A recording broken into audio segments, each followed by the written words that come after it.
Okay. Right. Okay. Can I lead off?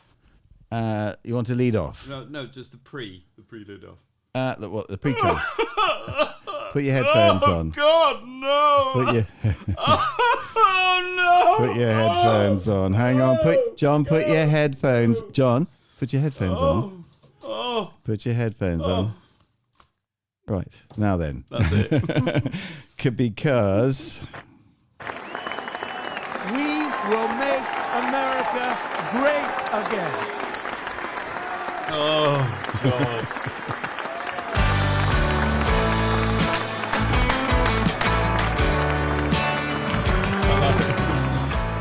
I'm glad I preempted it. Ladies and gentlemen, welcome to Brumcrack 22 in a brave new world.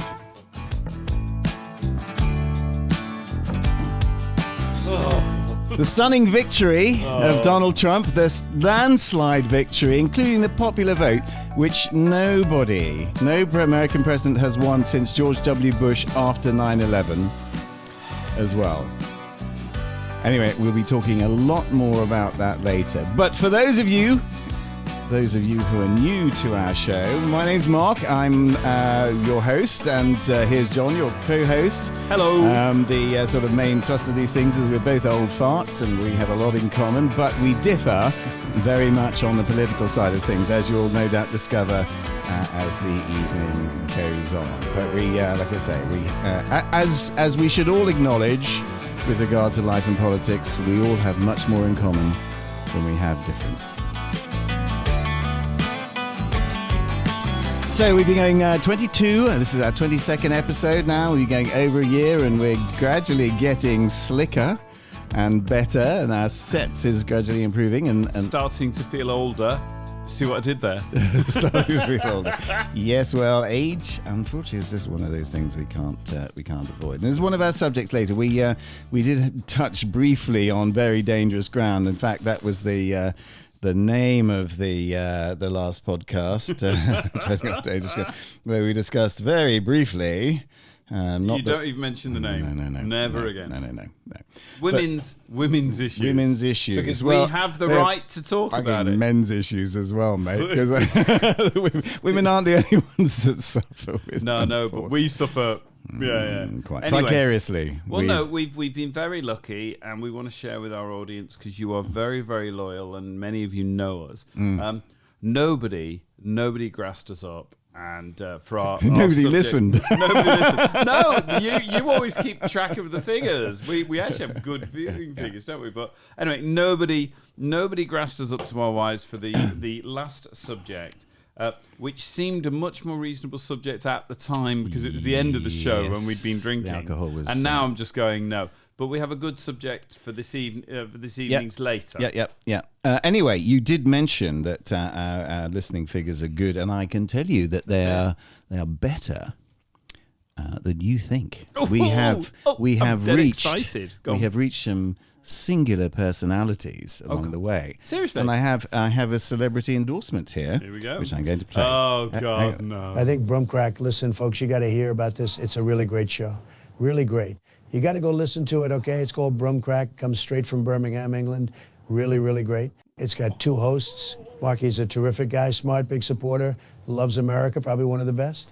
And then you got John. Look, I'm not totally sure about John, okay? I think he's a little more on the Kamala route, but hey, it's a great show. Really fantastic. Oh, I'm suffering. That is brilliant. I assume it's AI. Or did you actually get No. I mean, I just gave Donald a call, and I just and 50 grand. Yeah, I think that's just going right. No. My friend Don, you know. That is brilliant. I mean, that is really good. Or is it you? It's not you. And that's not the only one. Okay. Oh, we got a load of them. We have got. Take your time. Yeah. We have a show to do. I'm going to do just one more. Yeah, I'm not stopping you. So I came across this podcast, Brumcrack. It's actually pretty awesome. I mean, I've seen a lot of content, but this one, these guys are kind of out there, really interesting. You should check it out. It's on YouTube and Spotify, Brumcrack. Yeah, it's worth the listen.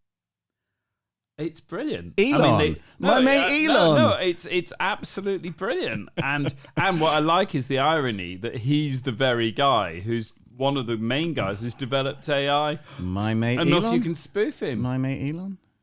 Okay, And Don, the Donald. I mean, if you heard that without any context, you'd assume it was true. We have more. I'll save them for later. But you can see that our reach has gone bigger than we expected. Bigger than we ever expected. But funny enough, no left-wing people are commenting. You'll have to get those next No, week. they're all too busy slashing their wrists and shooting them. themselves. Oh, I tell you, some of the stuff. I mean, Sky News Australia does this thing on YouTube, and it's called Lefties Losing It. And these people like wailing and gnashing of teeth. Hang on, I've actually got one here. I've got one to hand. So this is right. Hang on, no, time out for a minute. Okay. What? I have a tear literally coming down my face. Right. This is your show. This is my show. This is your show. Utterly unexpected. I didn't think it was going to go this way. I am as devastated politically as I can be, which means I'm all right, but I am devastated politically. And what was that noise? But obviously now Trump's going to be president. You make any fucking noises you want. I remember. But anyway, it is your night. I've just got to survive it. That's my only agenda tonight. You're so happy. We will make America great again. Right. If you're listening to this, it's fine to listen, but if you want to see a new level of smugness within the human race, you have to see the YouTube video. In fact, I'm going to mark out just moments of smugness as they happen. Well, when we first spoke on that wonderful Wednesday, you said when we were discussing, getting Congress, the House, and the popular vote. Explain. A lot of people won't know kind of the well, full American politics. It's like the triple whammy. It's like the Senate, it's Congress, and the Supreme Court, and the popular vote. And you said. And you actually said this. Maybe I do live in a bubble.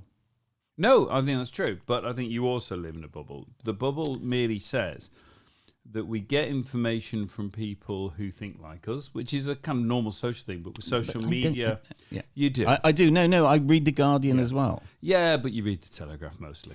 Every quote you ever come out with is a Telegraph quote, that's and where you I get the sensible one. And you often deride everything This beer is making me burp into my microphone because it's The Guardian. So it's no. You definitely live in a bubble. I definitely live in a bubble.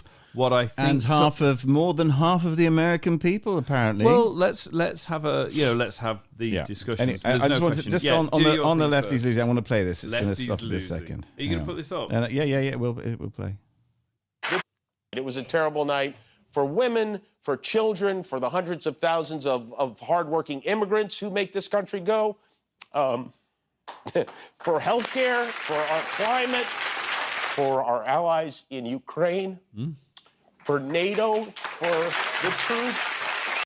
That's Jimmy Kimmel, a comedian. No, I don't disagree. I'd agree with every word he just said. In tears. Oh. But the irony is that all those things are completely wrong. Every single one of them is completely true. But anyway, children. Wait. Children. Are we going to women. go? Hold on. Are we going to go through it? Absolutely. Okay. All right. Well, so children. Tell me. Children. The world is going to be poorer. Let me give you the elements. I would say Trump has openly said that he's going to make it America first, and he said.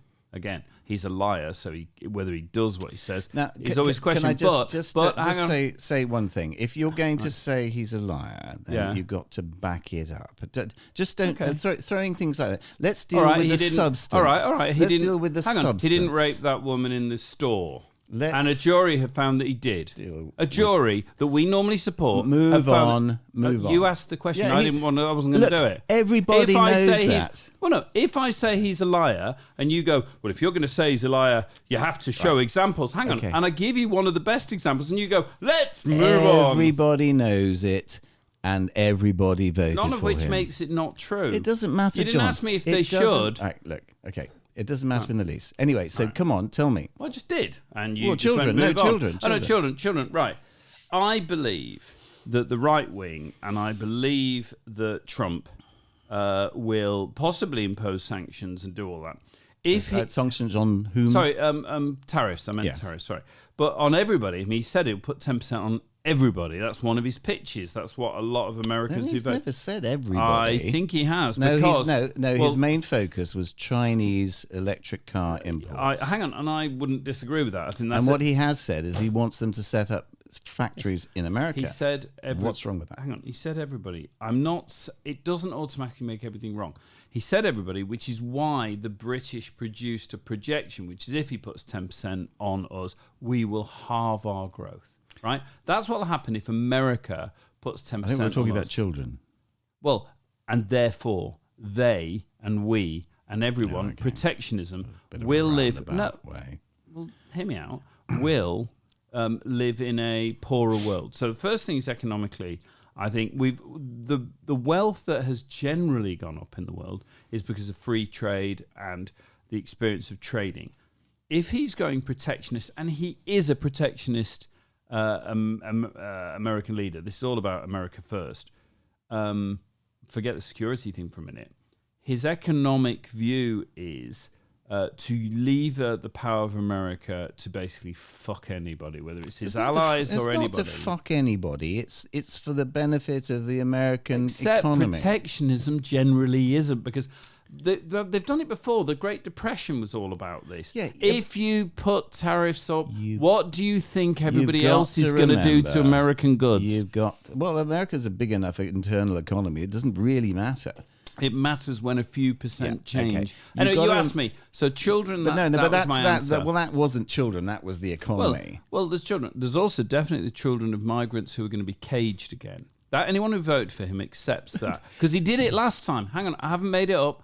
He did it last time. He put them in cages and he split them from their parents. One assumes that he'll do it again. Firstly, he split them from his parents because you cannot put the kids in a cage.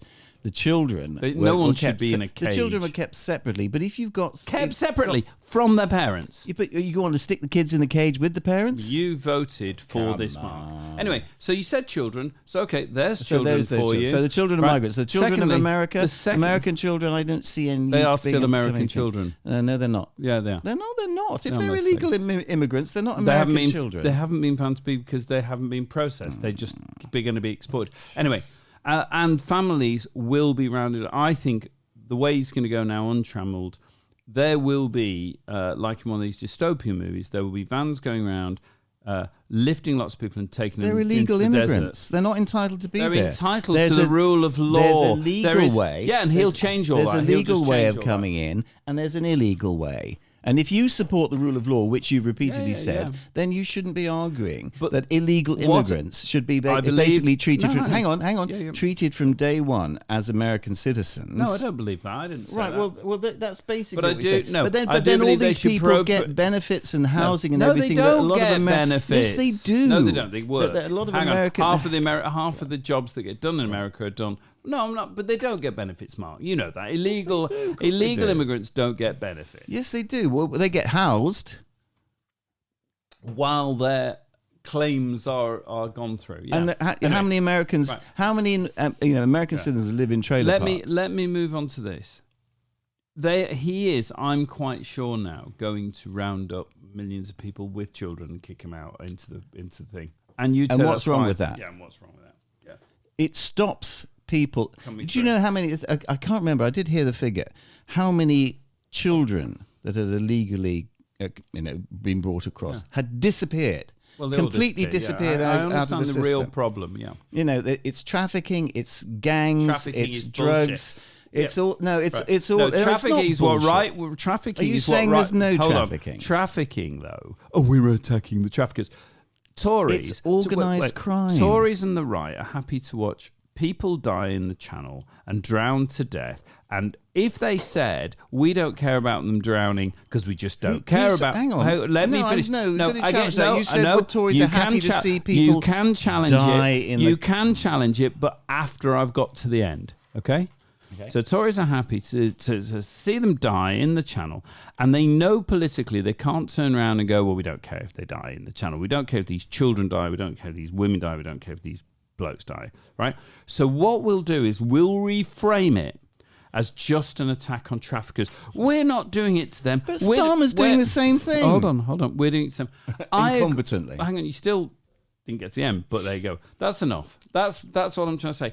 Look, I agree the immigration, we've done this before where we actually aren't very far apart.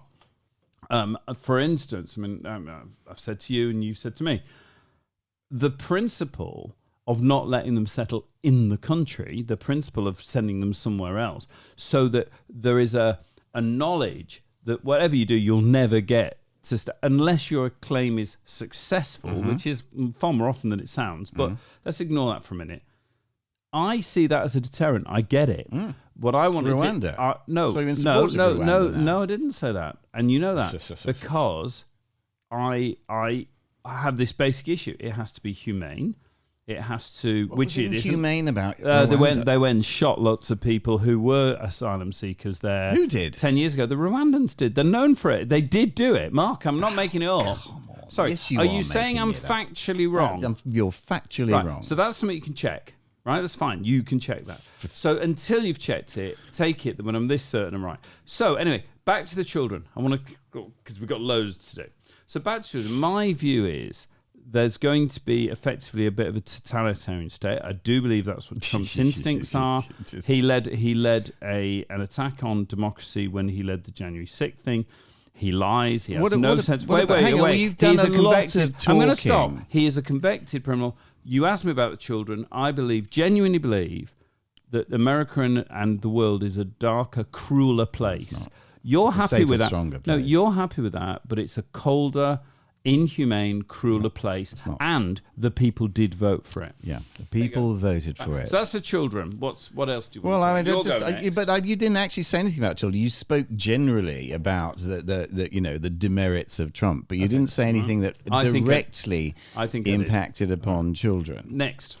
Well, I mean, that's Women. Okay. Well, women. Okay. Yeah, women. You lead, though. You lead off. Well, I mean, women. I know the obvious thing you're going to say is abortion, and in fact, at the same time as the presidential election, a number of states were voting on abortion. I don't know what the results are. I haven't heard about that on their own state policy. One didn't pass it, the rest did. But Okay. one didn't pass it. Yeah. Delaware, I think, didn't pass it. Well, didn't pass it at all. So it's not. I think they just didn't pass what was in front Okay, of them. well, we're talking from an uninformed basis on that one, but the pretty point sure is, it's one. But the point is, though, America is a huge country, and it's very different in character between its various states, isn't it? And it's like it's part of the problem with the EU is trying to impose a federal regulation, and especially things religiously and culturally based upon a huge diverse population. Now, the rationale behind the Republican stance is that if that's the case, if each individual state has a different concentration of religiously based people, culturally different people, why shouldn't that state make its own mind up about abortion? And I'm struggling to see. You agree with that? I'm struggling to see what's wrong with that. So you agree with that? Hang on a minute. Abortion hasn't been banned. It's said that by overturning Roe v. Wade, all it did was take away the supposed constitutional right to abortion, independent of state law. Since it's been overturned, has abortion been banned? No. No way. Oh no, sorry. In states, but that's democracy. So Each state. Right. So hang on. So it has been banned. We agree that since Roe Yes, v. Wade, it has, it's been yeah. banned since Dobbs. But aren't states elected legislatures entitled to reach that conclusion on a democratic basis? That's democracy. You always go back to democracy when it suits. Well, like I do, and if you talk about let me ask an honest hang on a minute. question. No, I'm talking. No, yeah, hang on, you no, I'm can. just let me You finish. can, Mark. You Let me can. finish. Let me finish. And you talk about you've repeatedly talked about Trump and the Republicans being anti-democratic, and there's nothing more anti-democratic than trying to completely sway an election by repeatedly going after a Republican candidate that's popular, obviously. You know, and Going after and trying in what way? I mean, the Disagreeing bogus, with him and showing he's a liar. bogus prosecutions. Well, the you say bogus, but prosecutions. jury's convicted, no one else. Yeah, no, Mark, you're Whatever. Hold on, you're Did they go out? But hang on, the wait. cases were. It doesn't matter what they spuriously brought. Yeah, well, Hang on. Are you saying therefore that no court is valid anymore? I'm saying it doesn't matter, but I'm saying what the left have definitely done is they've tried repeatedly to knock Donald Trump out of the race by using the law. Right. Lawfare. But Mark, I know it's a Trump and a Republican lawfare. They made it up. Are you saying? I just want to check. I want to check what you're saying. Are you saying now that all courts in presumably this country and that country should no longer be respected as independent institutions upholding the law? Okay. Is that your argument now? Hang on. There is no law. No, hang on a second. I think you made the counter argument when dealing with the appointment of the 3 Supreme Court justices.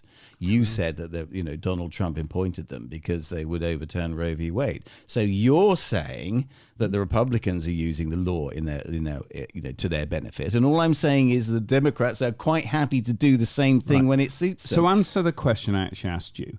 Is your argument when you say Donald Trump was convicted but you don't care? Is your argument now that no law matters, courts don't matter, juries don't matter? If they, well, no. Then what? Explain it. What are you saying? Did he have a fair trial? I suspect not. Why? I suspect not. But why? Well, because all the cards were stacked against him. The judge was chosen to be one that was a Democrat appointment, as they all are in New York. The judge actually agreed with loads of his motions. Hang on a minute. And so the jury. I'm talking. Yes, I know. Yeah. But I asked you and a it's a question. predominantly. Listen, New York is overwhelmingly Democrat. It's going to be an overwhelmingly Democratic jury. Would you convict someone because you're centre right and I'm centre left? Would you think I would convict someone because of political allegiance? A lot. So you are saying. So hang on. That's why I asked the question. No, look, hang on. You are saying there is no court anymore.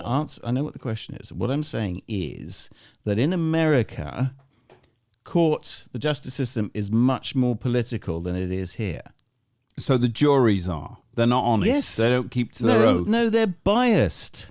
Well, aren't all juries made up of that? Well, all people are. But we expect citizens. We're all prone to our biases. Right. So you are saying. I just want to be clear. I'm only asking you. I think I've answered your case is there is no such thing as law in America. No, that's not what I'm saying. There's well, no how such can thing there be as no law if there are no courts upholding law? I just said law is more political and politicized in America. So if I didn't it's say only... hang on. I didn't say it's incapable of reaching a just conclusion. So if... what I'm saying, hang on. Okay, yeah, go on. So yes, go on. What I'm saying is it's more prone to being swayed politically, and that's quite I think I'd clear. agree with you on that. Yeah. I'd agree with you at the top level, the Supreme Court, and well, why not? No, and hang on, and a president who can stop a justice department, which is meant to be separate, and there are weaknesses in the American system. So I'm actually, that criticism I would share. You probably wouldn't, but I would share that. But that doesn't alter this. You said that this trial, right, as far as you know, was conducted. No, I've said fairly. two things. I'll say two things. Yeah, so let me hear them. Two things. Firstly, you talk about it being political at the higher levels. It's very political at the very lowest level, which is the district attorneys. Okay, the district attorneys, especially in New York, are overwhelming. Well, they're all Democrat appointments, okay? And they're the ones that decided whether to bring the prosecutions against Donald Trump or not. Sorry, just on that, as a fact, because lots of people won't know that. What about the grand jury they have to go through? Well, I already made that point. No, you haven't. We haven't mentioned grand juries. Well, they cannot bring a prosecution. In fact, the system they means they can't bring one. No, you don't.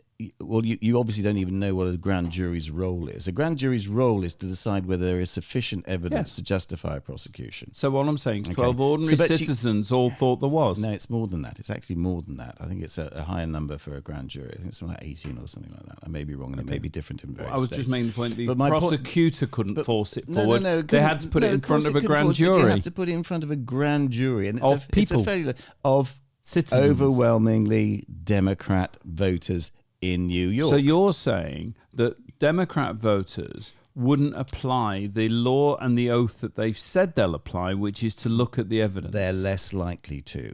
And I think Donald Trump, actually, there was a motion very early in the case to have the case heard elsewhere out of New York, and that was refused. No other defendant would be allowed to do that, Well, ever. Well, he's not any other defendant, is he? Okay. You know, he's a past president and a future presidential candidate. But my And point... now a future and president. now a future president. So I'm sorry, you know, more than half of the American population can't be wrong. Yeah, they really can. Anyway, so a stop decent there. proportion of believe in flat We need to Earth. play a bit of music. We good for usually you, go into music earlier. So I've I'm going to play a track from my jazz funk group known as Funk Ejaculation. I'm going to have to think of a better name than that. I don't know. It's pretty good. It's Funk Jack, I could call it, couldn't I? Like that. No, I think Funk Ejaculation. I think so. Okay, I think that would that is probably. I think that's a garner good name. garner a loss. No, I mean it's one of those good names that will be on. Would have been on Attracts top of the some pops. attention No, anyway. would have been on top of the pops, and everyone Well, going, we can't have that. especially in number one. Jimmy Savile's day. Anyway, it's called Rhythm of the Soul.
Well, ladies and gentlemen, then we have Funk Ejaculation and Rhythm of...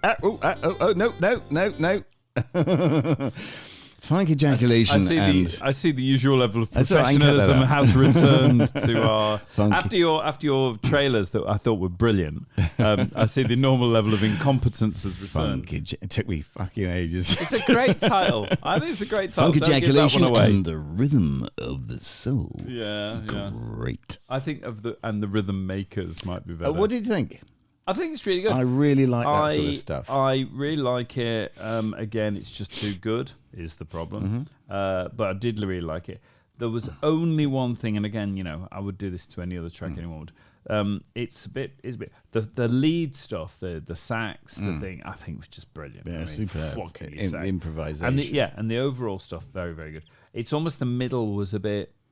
I just know that a really live jazz band, because they're such a high standard, they wouldn't have let the middle get slightly muddy. No, it's really slightly. Hang on, it's really slightly. And what I mean by that is, what we still on? I always check with you what version we're on. Now. We're still on. Is this the one that's not quite the same quality as the other one? No, this is the one that's The highest quality, high right? quality But you are in jazz, let's be clear. And I'm really not knocking it. If I was listening to that and I was just hearing a bit of it, and I like funk jazz, so it's really cool. Whatever version you're on, let's say it's version 3. This is 1.5. Oh, 1.5, yeah. right. I'm sort It's of going 3.5 of the other one. Right. Well, let's say 1.5 for this. There is no question in my mind that next year we'll be sat here and we'll be on 2.4 or whatever. And those last bits will just be, and I think, and will be editable. So I do see this is going to get more creative, not less. In other words, you can stay with the kind of the block. I just do it. Here's my prompt. Do it. Yeah. And lots of people will just sit there. They want to get some music for a lift or whatever it is, and they'll just sit there. But there will be people who become musicians through this. Because what they'll do is they go, "Oh, I really want to get into each one." That's exactly right. That's my aim, and I've found this program now, and I've had a couple of free trials on it. I'm waiting for Black Friday, basically, so before I buy it. You have to understand just how tight. They did. My father had a phrase. Right, he's as tight as a duck's ass. Yes, I've heard. And that's watertight. Yes. Anyway, so I don't see any reason if I can have a couple of free trials when I shouldn't wait for Black Friday. And anyway, so it's called RipX. The new one. The thing you're waiting for. This is the one I'm waiting for Black Friday. How much is it that you're? It's 200 quid. 200 quid. Yeah, I know, but why should I pay when it came down to like 100 quid last year? So I'm going to wait for that. I'm not. And so what does it give you? What does it do? What it does, it's got this really, really innovative way of doing stuff. Sorry, I'm gasping for wine and here. The first thing it'll do is it'll stem everything. Is it AI? It's a fundamentally AI. Well, it with uses prompts and all that? No. This is it is beautifully suited to AI. Right. It wasn't originally made. It came out before. Is it Ripper? Just listen to what I'm talking about. It is a Ripper, but it's a Ripper Plus. So what you can do is once you've separated out all the stems, if you wanted to, for instance, change the key of the vocal, you could, isolate that and do it, or you could get rid of bits of vocal that you didn't like at all. Or you could just use the stems in another DAW like Ableton or something like that. So you can work within its environment. Yeah, and within its environment, I'm guessing it's more prompt led. So you go, no, there's no prompts at all. No, it's a DAW. It's a sequencer, right? And you have, it's a beautiful interface. Yeah, the vocals are like all lines and different notes and all that sort of stuff, and you can actually, switch to like a sonic spectrum view, which will give you a line with each individual frequency on it, and it's so flexible. Well, that's like a lot of plugins. Yeah. What I mean is, it sounds like a very good one of lots of plugins that we get.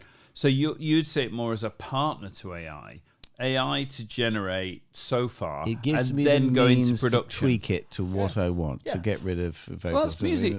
Where we disagreed, and I was saying to you, that's not really music production, even though you are producing. Hang on. Hang on. But you need to get the sound right. I need to make this get right. Okay. Ready? We will make America great again.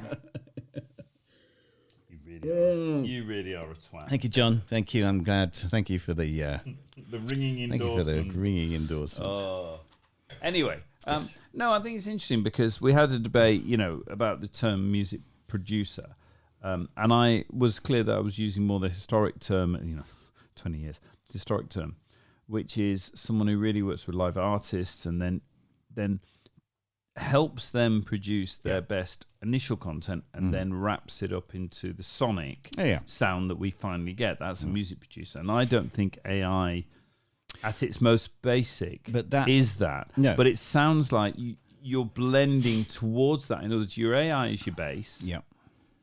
But then you are taking on a role more and more and more of an AI enhanced or not, but enhanced music producer who's taking raw stuff, and then you are giving all your internal the creativity. sort of bedroom the computer musicians that turn out EDM and all that sort of stuff. They've never really called themselves musicians. They've always called themselves producers. And you'd put yourself in that. I would put myself in that category. It's in the same category. In ADM though, we're not going to bury into AI, deep, do you?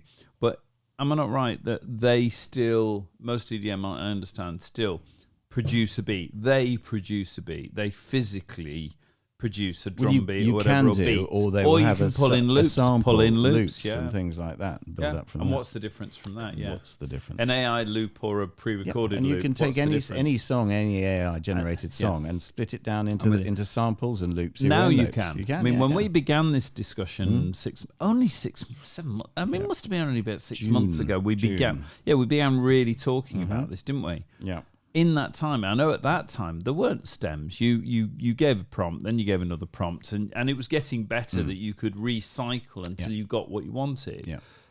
And then 3 months ago, now the stems. Yep. And it's so obviously just the beginning of that. Yep. Anyway, so no, I did like it, by the way. Good. Now Good. back to Trump. Now let me read this. This is an article by Alistair Heath, somewhat apocalyptic journalist from the Telegraph, but I think he's quite neatly summed up things in the first paragraph of this article, which I will get now. It says, right, America is now Trump country, at war with progressivism, open borders, international bureaucracies, net zero, jihadism, military adventurism, and the left-wing media. The old order is dead, never to be resuscitated for better or worse. American politics has finally caught up with globalization, deindustrialization, the resurrection of history, contra Francis Fukuyama, and the internet's explosive rise. And I think that's right. At war with all those things, all the things that, particularly climate. I mean, God, if there's anything designed to destroy our economies quicker, is for us to, eschew the vast energy resources that countries like America and even we still have in Scotland, at the expense of our economy, when anything we do will make not a blind bit of difference. All we're doing is outsourcing our carbon emissions to China, as Donald likes to call it, to China. They're not saving. They're not doing anything. India, Russia, China, and Brazil, the BRIC countries, okay, they're not doing anything about their emissions. So what's the point? What is the point? All they're doing is crippling our own economies. And, Donald Trump said now, drill, baby, drill. And quite right, too. Cheap, clean energy is a massive driver of wealth, not only for the country itself, but globally. And for us to suggest to emerging countries that they should, bloody build windmills and they shouldn't be entitled to the cheap, clean, cheap energy that we've had. I noticed you said clean about 3 times. Well, it is. I noticed you dropped it's it not, that time. It needn't be as clean. It's not clean. Yeah, well, it's not as clean as No, nuclear. What about clean. nuclear? Okay, wait. but everybody's Before you jump to the what about, I let you run. Keep going. Okay. I'm on the climate skeptic side of things. I don't accept that we are having as big an effect as is stated through fossil fuel emissions. And I'm not saying we're having no effect, okay? But what I'm saying is it's not all down to carbon emissions. We are coming out of a 2,000-year ice age. This is a natural progression. This is a natural climate change. So it's not man-made. It's not man-made. It's natural. I would accept that there may be a slight overlay, but the majority of it can't be put. We haven't had time to make this massive difference that everybody's claiming. And now suddenly, everybody's saying every weather event is all due to climate change. The recent hurricane in Florida. Oh, it's the worst hurricane since 1986. I mean, FFS. Come on. This is all a Chinese and Russian plot to destroy our economies can't do it make seriously. Make Europe dependent on Russian gas. But because that's what's happened. That is what's happened. You are living proof that letting you talk is my best weapon. This is a view that the majority of the population in the most powerful country in the world accepts. No, you're right, Mark. Honestly, I've got to stop interrupting you. You're far better when you talk shit. Well, you say just saying it shit doesn't make it so. I 100% agree. So let me come back with just a few questions. We have had previous debates where you have accepted that there is man-made climate change. I just said that now.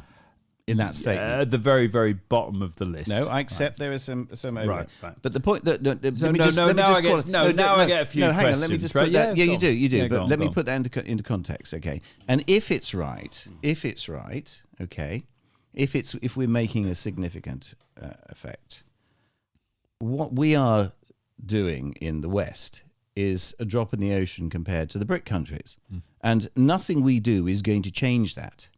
So what we've got to do is learn to live with it. We're making a lot of statements, so some questions. Go on, questions. Right. So, would you... Right, so who are the best people to work out whether you're talking nonsense because you're a lawyer, right? You were trained as a lawyer. You are... Oh, I forgot. You're a scientist. Hold on. I'm not stating... And your knowledge is so esoteric that an even very highly intelligent person like me. I have made no statements. I've heard questions. you spout it before. You're a scientist. I'm too stupid to understand it, and only you can understand because you're a scientist. Right. So, back to who are the best people to rely on to give us the information about all these issues, including is it man-made? Is it significantly man-made? Is it having an effect over the timescale they're saying it's happening? Is it disastrous if it goes past tipping points? Is it already meeting the models that were made 15 years ago that were disparaged? Is the observable data matching or not matching those models? Now, hang on, is there a question there? Because I'm entitled to answer it if there is. There is I think a question. you started as saying who's the best people to tell us. There is a question, and I think I'm going to get to the question. Okay, get to it. Right. So given all of that... Well, no, I don't accept that for a start. You're saying given all of that, No. but which means that you expect me to Mark, there's accept still it. questions. There's still Okay. questions. Given all of that, the basis of the question, who are the best people to do it? To give us information we can rely on? Is it scientists who've dedicated their lives to do it in so many different countries, in so many different environments, that collusion is ridiculous? Is it politicians who have an interest, both financially and with other multi-billionaires? Is it you, Mark, because of your extensive science background, who knows how to analyze data and knows to draw conclusions? Or are you talking shit? Well, I'm clearly not talking shit. So Explain right, why. let's- Explain why you're not clearly talking shit. Right. What's the basis? Right. Well, your question was who's the best person to advise us on this, and let's just look back on how well that went during COVID. But okay, now there's this huge financial gravy train that scientists are on. Okay, they get funding if they take part in this whole narrative. Nobody gets any money for going counter narrative. Now there are and I will you have find no basis for that. No, actually. I know I do. I No, you have, don't. No, it's obvious. You It know, isn't nobody obvious. gets. Listen, nobody gets. You show me one university or publicly funded scientist who is a skeptic. Okay, There are skeptics. yes, there are skeptics, but then hang on, I'm talking. See, you shout. There's Sue Mark. I'm answering your question. You gave me a question, okay, and I'm answering it. Okay, there are skeptics, and they're usually very experienced, retired scientists who no longer have a vested interest in this. But people make their careers, their livelihoods. They don't get tenure in any university or anything unless they toe the political line. So I'm sorry, the whole scientific edifice is totally corrupt. So you're anti-science. I'm anti-institutional science. I'm not. Yeah, you're anti-institutional I'm anti-institutional science. So and any I institutional don't, science hang on, can't be I'm talking. trusted. You I'm asked just- me a question. No, I'm checking your answer and confirming it. I'm answering the question. I do not believe that the institutional science behind, climate change is being honest with us. Because you have a scientific background, so you can judge it. Yes, I've heard alternative views which make perfect sense. Because you know how to judge it, because you're a trained scientist. Here we go. This is this fatuous argument you come out with every time. And so are you saying you're in a better position to judge these I understand things? the scientific method. Yes, better. and I understand the scientific. It's nothing that. But you don't. You're a humanities. Right, okay. You're a humanities graduate, Mark. This is your pathetic argument. But that you I can't- don't. You've Okay, never so- done science, Mark. You've never done it ever. It's You've not done that cases with complicated. it. You've done cases John, with it's not complicated. really? Hang on, it's not No, complicated. sorry. I don't accept your premise. I don't accept your premise. There is nothing that complicated Says you. that I can't understand. So why Okay, you do tell- they hang on, have? all right, So why do they have tell me- professors who hang on. spend 40 You years tell me- examining ice you cores? tell me Why do one they thing. do that, Mark? You If it's tell- not you tell me- complicated, you tell me something in the supposed climate science that you think is so esoteric that I can't understand and evaluate it. I'm not saying you. And answer the question. No, I will answer it, but I will answer it my own way. Right? Well, you've got to answer it. or I I'll- will I'm answer it. entitled to I pick you will up on it. answer it in my own way. Right? I'm not saying you're not incapable. Well, right? then fine. Hold on. I'm saying that you are closed to it and you approach it with your biases and therefore you don't actually look at it. And Yes, I do. I don't believe you do. No, I don't. I I genuinely really don't believe you genuinely do. And by do. the way, given that I'm representing round about 90% of all scientists who've looked at this, or more than 90%, who have a confirmed view that human activity is driving climate change on a speed that is not natural and is hang on. Don't believe it. I know you don't, but there's people who believe the world's flat, Mark. You saying I don't believe it carries no weight. And as if you've- you said to me, actually I've studied climate science and I understand statistical variation You and I haven't understand the other. studied I haven't said I did. science. Hold on, I haven't said I did. But you tear down the institution because it doesn't tell you what you want to hear. So your argument is that the quantity of scientists means that it must be right. If 90% of scientists say it's right, it must be right. No, that Okay. not my argument. I think Rather now I'm going to use misstating the my argument. I'm going to use the argument you've used against me. Okay. Yeah, go on. 90% of people in Germany supported the Nazi Party and supported World War II. Does that make it right? Are they scientists? Yeah. Come on. Were they? It's not quantity. It's not quantity. It's By quality. the way, The quality- 52% of Americans support Trump. I think it's The similar. quality of the climate science Anyway. is very poor. Says you, and you don't have any basis for that. I do. Just I do. well, every institution that's do. looked at it in the world has said it's not true. proven. Well, then, proven. But that just shows you if everybody's saying it. No dissenting voice. There are gets a dissenting tarp. voices.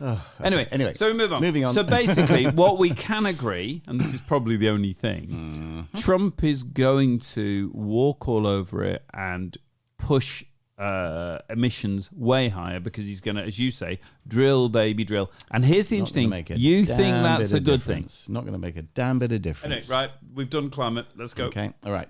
So now I have a burgeoning music publishing business. So And I think, I am gobsmackingly impressed. How is that? So you may recall a while ago, I said that I was making an AI band called the Summers Family. Which is going to feature on our website. Which I'm is sorry, gonna I'm going to feature on our claim website. it now. We're going to do it. And any of you signed up to our WhatsApp group, you're Yeah, about you've to got get the links. flooded. You've got the I links. am going to be this man's cheerleader.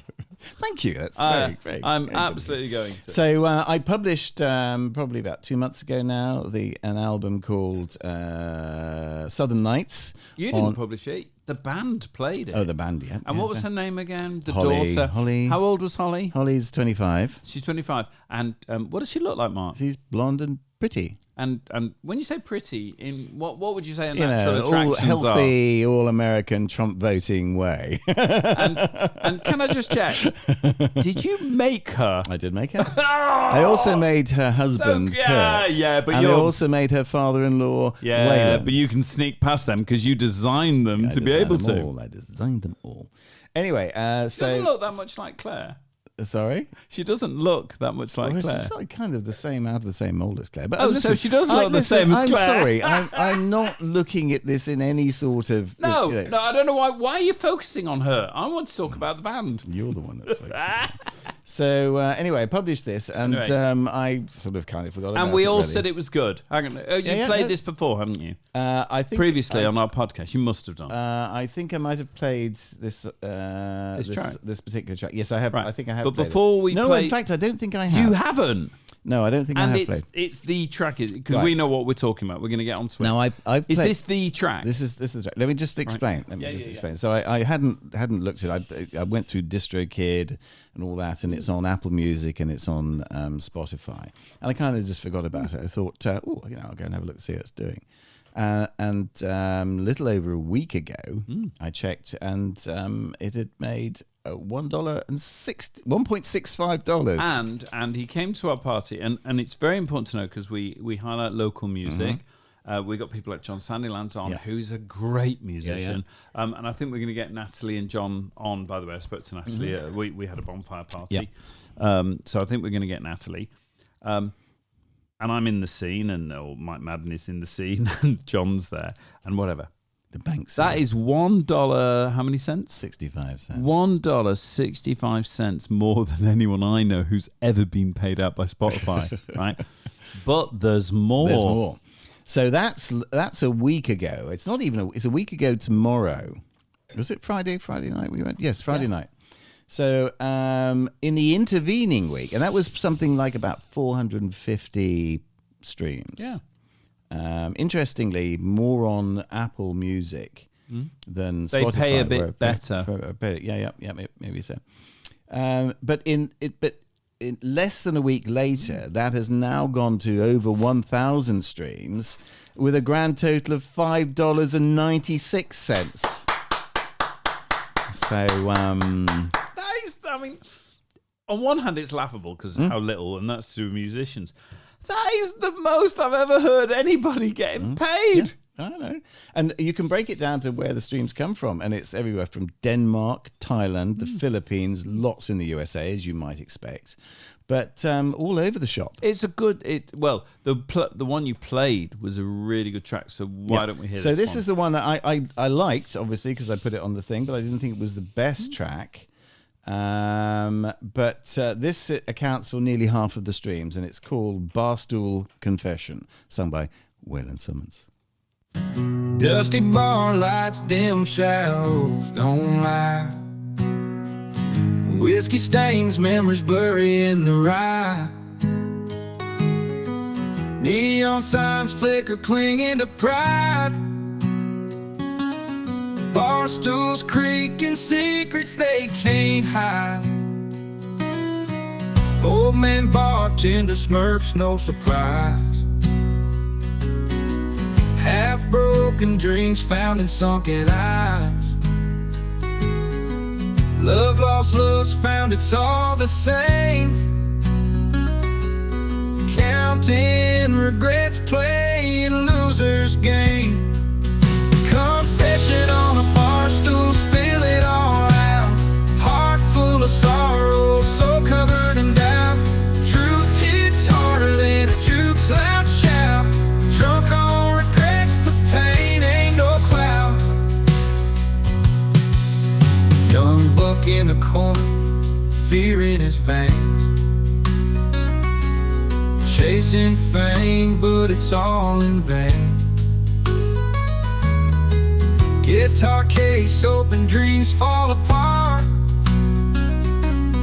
Hollow echoes from a hungry heart. Tales of despair, irony and then proud. Broken wheels on borrowed time. Dust off the truths, lay 'em down raw. Confessions, the burden no one saw. Old jukebox playing tune of the day. Hope's just a word that got out of hand. Lost souls searching for salvation's key. Drowning sorrows in old bourbon sea.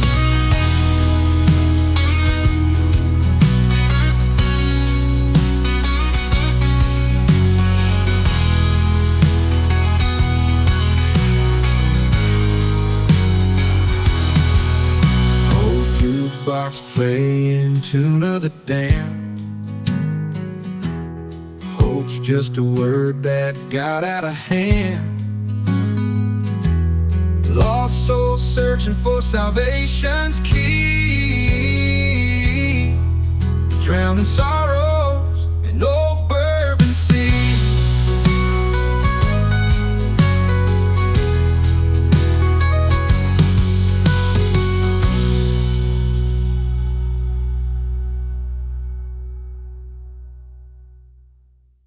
Now, isn't that a great line? Hope's just a word that got out of hand.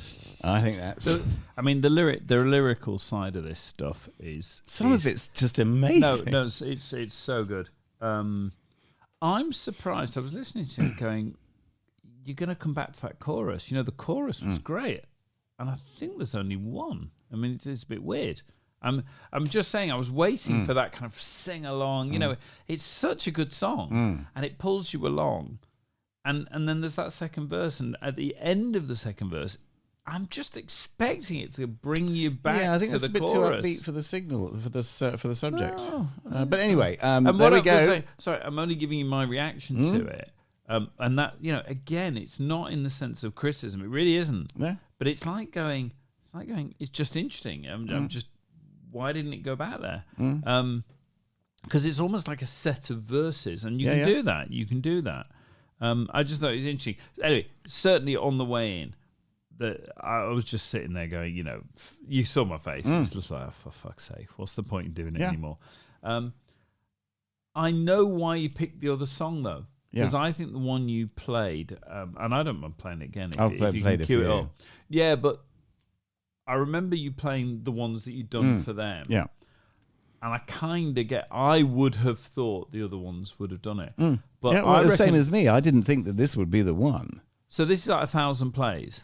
That's a lot. No, this one is about just under half of the 1,000 plays. 1,000 plays from the album, Right. And just but over this half is over is half. this. So this is by far the biggest Yeah, single yeah. that people are playing. And how many of those are 55-year-old fat guys in Who in knows? sheds in the woods? But right, what I really liked. First of all, I like the concept, and I wanted to ask you. This is the first thing that hit me. The idea of Barstool Confessions is in itself a great basis for a song. It just is. Did you prompt that? Did you know it was going to go? What was the prompt that it came back with this? Well, no, I mean, I sort of generated the idea. But what was the idea? What I'm saying, what was the idea behind this? Because I'm really interested. I can't remember what prompt I used. I think if I were to go onto the website, it will tell you what the prompt is, but I can't remember. I thought, but I mean, Barstool Confessions. Yeah. You know that bit where you just you want someone, including some of the stuff like that. I mean, I generally, if I hear something that makes me go, I write down 2-3 words there and then in and quite often I hate to say it when I'm listening to other musicians. I'll just hear what. No, I'm very happy with You're that. just very inefficient, it's artificial intelligence. It's very naughty, yeah, very inefficient one. You hear someone singing something and they're not using something, for instance, as the chorus. They're not using it as the point of the song. But they've come up with something really nice in the verse. Yeah. And you go, I like what you're saying. Yeah, Doesn't mean I'm going to copy the words, but I'm going to go close, right? Because you've used it as a throwaway in a verse, and I'm going, no, that's the song I want to write. And in that one, I thought Barstool Confessions is Yeah, just, well, when you I hear thought it, of you that. go, that's brilliant. I mean, I just sort of went, ideas that I did. And like I say, I did the one about the guy who wanted to split up with his girlfriend. She split up with him, and he pretended to be devastated, but devastated and all that actually, sort of stuff. And he was really relieved. And I got one about, Is that autobiographical? No. Really? Are you sure? No, I have in occasion been. I have in occasion been. Hang on, I have on occasion. Yes. Been so cowardly. Yeah. That I have been so obnoxious to a girl to make her split up with me rather than do it. Dear listener, there are times when I just put the breadcrumbs out and wait for him to go down the trail. And he knows, and he still can't stop himself. I'm old enough. Wise enough and to be ugly honest, enough. To be honest with myself. I mean, if you can, fool anybody, but don't try and fool Here's yourself. one for you. Hang on, here's one for you. Let's go sideways slightly. And it's tricky. This is a big one, actually. At the lowest level, things you're not proud of. Can we come back to that? Yeah, we because can. We've No, got we can. that aging and things not proud of. Hang on. Okay, but that's a different thing. Things, because I think it can sound like, and I know you didn't mean it on this one. Listen, where you it can sound like, hey, it doesn't matter what I did, right? Because no, it matters. No. I'm saying but I'm saying, when you're 20, you did it or whatever it was. I think part of old, and we've got a plan on talking about aging a bit, but I think some of that is, as you say, looking in the mirror and going, no, it wasn't all right. I didn't do everything right. You were a dick. And there's some, but there's some stuff I regret the way I treated some people. Yeah. It seems to be baked into relationships. Right. Their man does, because there's things women have done that they should regret from my side. And I think we all live in that. But I think it's just interesting that you said it. You know what I mean? And I know from the way you said it and who you are, that you wouldn't say that unless you actually went, I'm not proud of it. Well, first I qualified it, said I've been cowardly enough to have. Yeah. To have but this. You could also think that's a very good thing. I don't know. Well, I know you don't. I have no illusions about myself. Like I say, if you're going to fool anybody, don't fool yourself. Have you got something very, very deep and important to say right now? Because I need the loo. Right. Okay. Hang on a minute. Just a minute. What I do have is I actually can't have the sound effects of John in the toilet. So I'm going to play another one of our celebrity endorsements, which I'll play to John in a minute. Oh, here he comes. Here he comes. We had some elevator music. Right. Can I say this, by the way? Yeah. And it's a compliment. God, we're so professional. It's a mark of how good that song was that I really wanted to go to the loo, and I thought, no, I'm going to listen to the end of that song, cool. which made it happen during the talk section. Good. So, I thought it's very, very good. And I think the album is very, very good. See, Cheerleader. It's true. I think the album's very good, and I think we should promote it to people who are watching this, because it's we've discussed it ad nauseum in a way, but it's a good album. Yeah, it is a good album. Well, I've done some. I haven't done much on the sort of country music front recently, because I've been concentrating. Which is where it's very strong. It's very strong, but the EDM side, I know, which is a bit more esoteric, especially the melodic techno. Group that's about to release its first album. No, explain this. So you've created a completely different band. In fact, I've now extended my DistroKid membership to 5 artists. Right. So you're a record producer. I'm a record producer. Woo! I'm a label. I'm Art. You're a label. Art-Official 1000. I think it's great. Out of that, by the way, the heavy rock one you did with the female vocalist almost screaming, but actually really well. That's going to be another artist. Right. So that's not the one we're talking about now. Now, in fact, Suno allows. I mentioned this to you earlier. Allows you to keep a voice. So if you wanted to have several songs. That's the voice I want. Yeah. Yeah. No, I think that's fantastic. Are you going to play this? I know we normally spread out. The one you sang, the new artist one. Oh, Code K. It's a bit quicker, but... yes, it can. But first... Oh, right, go on. Another celebrity endorsement. I recently came across this podcast. It's called Brumcrack. And I have to say, I've been exposed to a vast range of content over the years, but this is unique. These guys are quite the characters. I'd highly recommend giving it a listen. Brumcrack. Fascinating stuff. It's brilliant. I mean, right, so to give us the skinny, how do you do it? Jordan Peterson. Yeah, no. How do you do it? I mean, I'm genuinely interested. How the fuck do you do it? It's my own impressions. It's not. It's right. So well, not. Firstly... By the way, can I say, it's brilliant. I mean, and it's even subtle. Do you know what I mean? It's not... Well, I mean, like... It's not cartoony. The script is... just do it on it, because the script is pretty much the same. So I came across this podcast, Brumcrack. It's actually pretty awesome. I mean, I've seen a lot of content, but this one, these guys are kind of out there, really interesting. You should check it out. It's on YouTube and Spotify. Brumcrack. Yeah, it's worth the listen.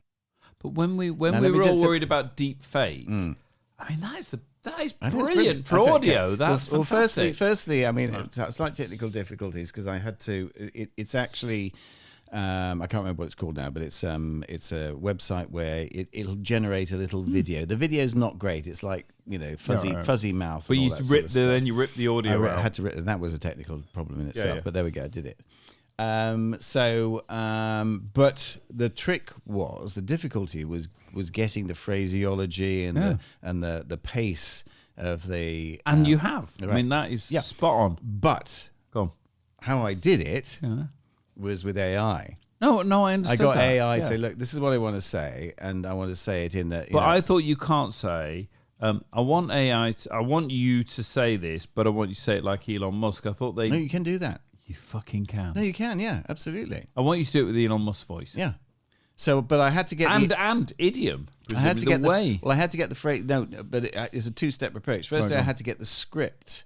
You That's wrote a script. No, I said what I wanted to say. Right. So then you have to put into something that will put it in the phraseology and the pacing of Elon Musk or Donald Trump. And you can so on ask it so to do it that You can ask way. it to do it, and it will give you a script.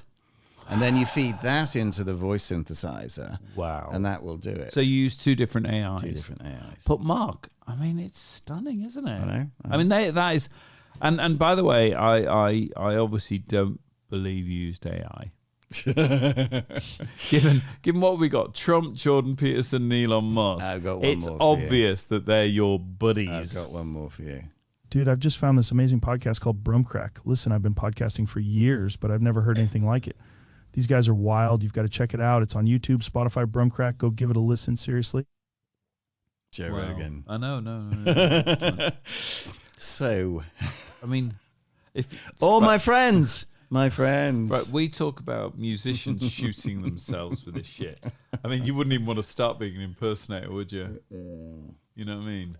Nope. Oh, Saturday Night Live is done, isn't That's it? It's right. finished. That's right. They're all going to be in jail. Oh, well, except I've been having feeds from, that some of the stuff leading up to the election was actually very critical of Kamala Harris, so taking the real mickey out of her, and Joe Biden.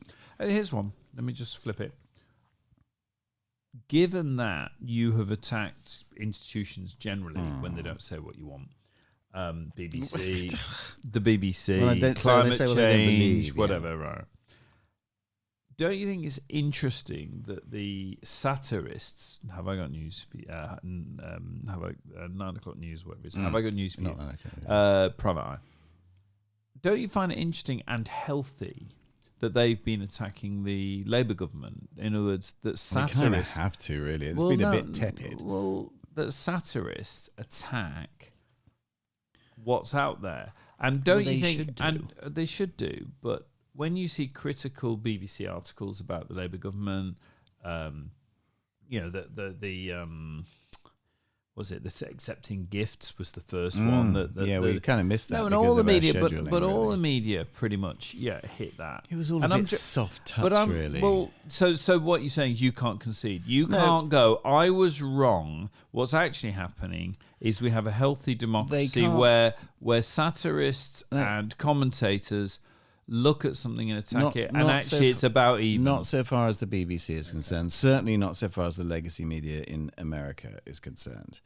It's a tepid attempt at impartiality, and it convinces no one. All right, well, it convinces most people. Absolutely right, no carry one. on. So what are we going to next? Are we still trumping? Well, I think we probably need to. Or are we going old Manning? Because when I was in the toilet, I was thinking old Manning would be good.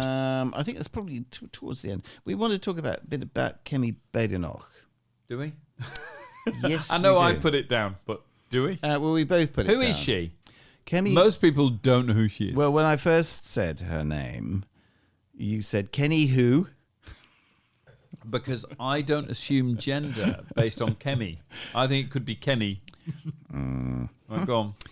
Well, it just shows your ignorance, given she's been sort of business secretary for so long. So Kemi Badenoch has now been elected. Business secretary in the last Tory government. Well done. Kemi Badenoch has now been Right, she elected has. the leader of the Conservative Party, and she's a black woman, and she's extremely clever, very talented. Thick as shit, but right wing. Go on. What?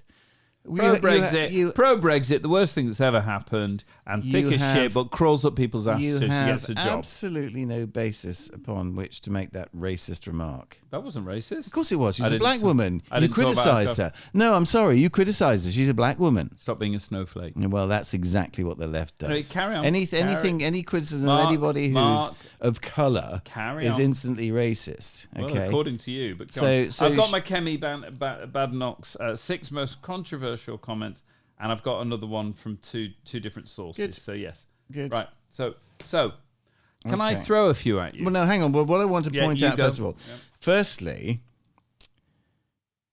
not only has the Conservative Party now had 3 female prime ministers, albeit one of them was rather short. No, she was quite tall. No, she wasn't short. That's a lie. Short in terms of her tenure. That's what you mean, like compared to a cabbage. I think it was a lettuce. A lettuce. Yeah. Okay.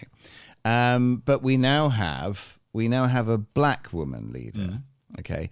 This is the racist, misogynist Conservative Party. Okay. Which Thatcher said was, but yeah, go on. Back in their day. Well, I mean, but not only that, but think how. Anyway, I'm not going to fight this. I'm not going to fight on this argument. It was in 1976. I think Margaret Thatcher was elected leader of the Tory Party. For any party to elect a leader, a woman as a leader, it was utterly revolutionary. There's a film about Thatcher. I can't remember the name of it, but it's one of the great films of that kind of thing, where don't believe she had it easy, which is not a criticism of the Tories. I have different criticisms of the Tories. It's a mark of the woman's character. And she would have had, there's no question in that era, she'd have had it exactly, if not worse, from Labour. I don't, so I'm not making this part of Labour hasn't made a record on these things. She was unique. I mean, Thatcher, I don't mean now, Truss and whatever, but she was unique. Yeah. I mean, to burst through in the 70s and do that, and then kick the ass of anyone who touched her. Kick the ass. No, I agree. As for the current ones, I truly believe, and you may or may not disagree, that we are pretty much there on merit now. There's some of the women in the Labour cabinet now, was shadow cabinet, Jess Phillips, people like that, who in 5 years is she in the cabinet? I'm not sure she is. No, she's not. I don't think she but again, is. But what means she's a bit too radical. That may be true. That may be true. It doesn't mean I don't respect her and all those sort of things. What I'm saying is the good thing. When we talk about Northern Ireland and the sectarianism, what you're after, isn't it, is people being judged on their merit. Yeah. Right. And if that's a white bloke who's worked for the DP, the prosecution service. What I'm saying is, if the director of public prosecution. I've been drinking again, right? But what says I'm trying the to say, criminal lawyer. I know. I get it. But what I'm trying to say is, if that's the right person, then that person should lead the party. If any of the women around are the right person, I think we're moving to it's not such a big deal. But I'm not taking away from you. Tory party's had 3 female leads. Prime ministers. So you're a female prime minister. And now, she's not prime minister. Kemi? No. And she's never going to be. And she's never going to be. Margaret Thatcher, Truss. Theresa May, and Theresa May and Truss, yeah. And yeah, it could be Kemi. I don't know. Everyone thinks she's a bit of a stalk. It will be. No, but they think she's a stalking house, so she's going to fall over. No. I'm with you. You can't. People say that all the time and then go, oh. She'll be the next prime minister. You think she'll stay? I do. I think she'll be the next. Do you think she'll long haul? She'll long haul. She's good. She's still quite young, and she's still just the tiniest bit politically naive, but she will catch on pretty damn quick. Because she wouldn't have got to where she got to so far. She's capable. She's very capable. I admire her. I do. She is the nearest thing we've had to Thatcher. God bless her. Thatcher wouldn't have done most of the things the Tory party tried to do in the last. Well, no. She would never have dreamt of doing it. No, she wouldn't. This is my criticism of the last, couple of Tory governments. Far too left wing. It's far too left wing. No, it's not that. I'll tell you what it is to me is unfocused. No, but I think unfocused because I think culture wars have become, and Kemi's definitely part of that. Culture wars have become tearing down institutions. No institutions can be trusted because they say things we don't want to hear. Well, no, that maybe is- they that just is- can't be no, trusted that- because they come out with bullshit and they have well, their own that is- agendas. that is the right wing view. I'm actually trying to be sort of a little bit more on this. I just think that What with the left wing view? well, not especially on this one. Can I want to go. bring it back to the point I was making. So Go on. first female, woman, Yeah. black leader of any party, and and the fact that it's the Tories is doubly amazing. Except but- not anymore. I agree. Except not anymore. Okay, but still a long way from the Labour Party. But the point I wanted to make is that a black Labour MP, Dawn Butler, okay, retweeted this. Okay, so this is an original post shared by someone called Nels Abbey, a London-based Nigerian journalist, and it was headed "Warning: 7 Rules for Surviving a Kemi Badenoch Victory." Okay, this is what it wrote. It read, "Today, the most prominent member of white supremacy's black collaborator class in Britain is likely to be made leader of the Conservative Party. Here are some handy tips for surviving the immediate surge of Badenochism, i.e. white supremacy in blackface." Right. And now she retweeted that. So you found a Labour MP that says some bollocks. No, well, do you? But firstly, No, I don't agree with that. do you don't agree with that? No. And should she have said it? No. No. But equally, when we go through the annual, if we spend every week and go through Tory MPs and some of the shit they said. I know. I'm And sorry. listen, so all I'm hang doing, on. I'm putting in a box. So I'm not agreeing. I'm agreeing with you. No, I don't agree with that. I think it's, and I have never said, I'm not even defensive about this because the right wing I think are far worse. But do I think the left wing, for instance, go too far? Where is too far? Do I think there is basically there's fucking stupid people in the left and the right? No, I agree. Right? And No, I but agree I'm with you. coming If on you to find my an- next question. Right. So the first thing is no, I don't defend it because Okay. because I think it's bullshit. It's I do, an however, awful thing to say. It's not awful as about in- a black woman who's worked Oh, extremely because you hard. so care about it. You didn't Yeah, give I a do shit care. when what's her name, Labour MP Diane Abbott. No, I don't give a shit. No. When she got racistly pilloried, I don't you give had a thought shit. it was very I funny. don't give We a can sh- go back to the No, I'm podcast. You sorry. thought it was very No, funny. no, and yes, it you wasn't- did. it was- You did. I own it. It was you thought nothing it was funny. to do with her race. It was all to do with her stupidity. Yes, but that stupidity was projected on her because of race. No, it wasn't. She's stupid. I mean, the woman hasn't got. She's on less of an intellectual plane than. Do you know what? You than don't keep Joe getting. Biden. You don't keep getting re-elected I don't unless you have care something. about color. I care about ability. You the don't only time, see hang on, that no, you I'm not do. finished. The only time I care about color is to congratulate her Yes. as being Hang on, someone of color who has now become, the leader of the Conservative Party. I don't attack you ever. I don't think you're racist at all. I think, but absolutely not. but I think you support racists, No, right? I No, don't. wait. Like who? Trump. Right. Why is he racist? Puerto Ricans are garbage No, he didn't say that. know Was he the didn't. comedian. that they booked. But anyway, moving on. He thought it was all right Tony to say. Hinchcliffe. He thought it was all right to say. Joe Rogan told him, Anyway. don't use that joke. Which meant that he was going to do it. But he did. Yeah, but he did. No, look. Immediately followed by Joe Biden calling Trump supporters garbage. Yeah, but he would do, wouldn't he? Because he knows how to do that. He doesn't know how to No, I look. Do I think the Tories can wear with some pride? But it's interesting. So I just want to throw out interesting. Can they have some pride that they don't give a fuck who leads just their had an party? Asian prime Hold on. minister. They don't give a fuck who leads their party. Because No, so they don't long give as a fuck. What do you mean they don't give a fuck who leads their They don't party? give a fuck on race and gender Okay. who leads their all right, party. okay, they're colourblind. So long as whoever they are, they go and fuck the poor. No, whoever. So long as whoever it is, holds conservative values. Right. Here's actually what I wanted to ask you. It's more interesting. especially with Ken. No, well, I was going to. No. I started it. You let me start it, so I get to finish it. Just let me finish, because there was another question leading on from that. You say you disagree with the tweet. But I want to. My next question is a short one, but we'll come back to that. Yeah, go on. Yeah, my next question was, okay, so should she have had the Labour whip withdrawn? No. Well, Labour MPs talk shit. Hang on, Tory MPs. Hold on, Tory MPs talk shit. I think on something like that, it's just like fuck off. You're talking shit, right? But what I honestly want to ask is this, because I feel I'm an exile from a political debate we used to have. Right? You and I used to have. I believe pre-social media, this new kind of you can believe anything you like, you'll find thousands of people who agree with you. Culture wars.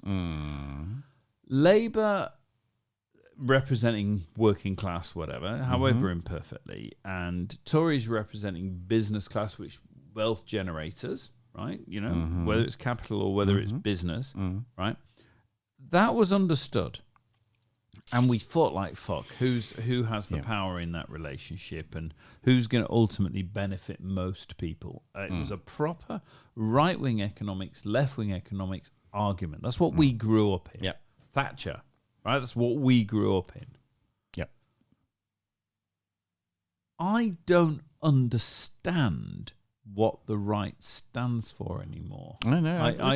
No. Globally, it applies to Trump. It applies to Bednock. I agree with you. I don't understand what we're arguing, because on one level it's right and left. Well, but I don't what even you're know saying what is we're you don't arguing understand what the Conservative Party stands for. Because culture wars are the battleground, and that never used to be the case. Well, let me qualify what you said. I think what you're saying is you don't understand what the Conservative Party stood for anymore. I think if you want to see what Conservatives stand for, look at Reform. Wow. And I think that I think the only problem with Reform is that they are too left wing. They're dividing the right wing vote. I think it's a big mistake.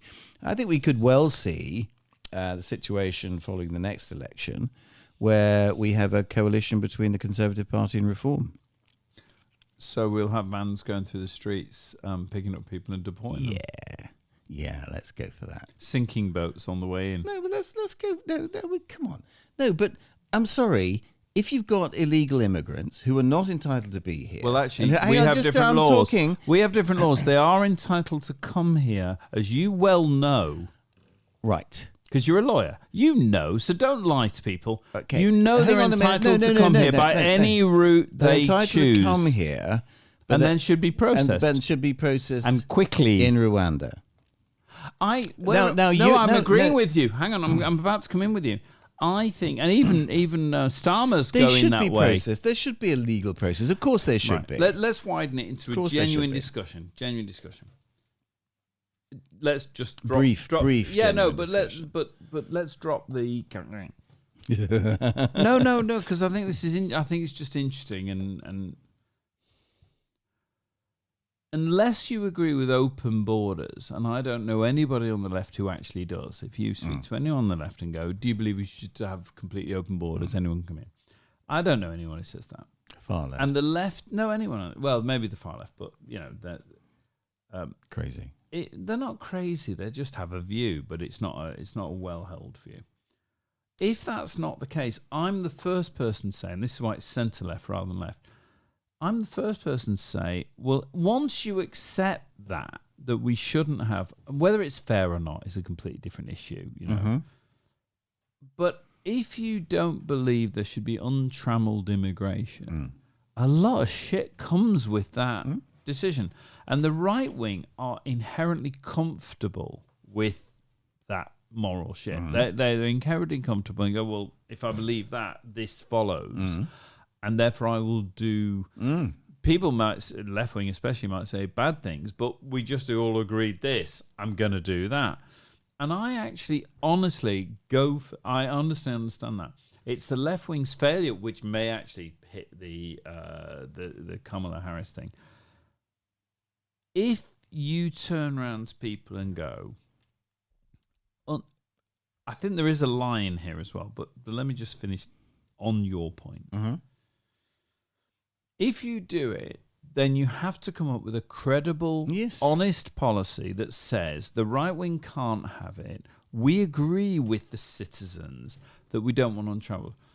And I think the best answer I've heard so far is process them abroad in that. But then the Tories took it, to me, wrongly and cruelly and further than even most of their MPs thought. I think that's right. No, it absolutely is. Sorry, this one I'm right on. But I think the idea of saying, unless a court lets you in, you will never see England. Yep, and given that's unlikely, your whole process of coming here means you're probably going to end up in Iceland. You know, that kind of thing. Yeah, Iceland. Well, no, quite. But that's the point. The problem is, isn't it, that, you know, I do disagree with Rwanda because I know what's wrong with Rwanda. If you could get proper guarantees of proper treatment, I don't have a problem. I honestly don't have a problem. I don't have a problem. It was worth too much money to Rwanda for them to fuck around. No, because they had done it before. They did shoot previous but ones. That's a long time ago, and it's a completely different except thing. that Rwanda is now one of the most stable and prosperous countries in Africa. I've been to Rwanda. Yeah, I've been in Kigali. Well, there you go. You know everything about it. No, I don't know everything about it, but I do know that I liked it. Yeah. I mean, it was a really nice place.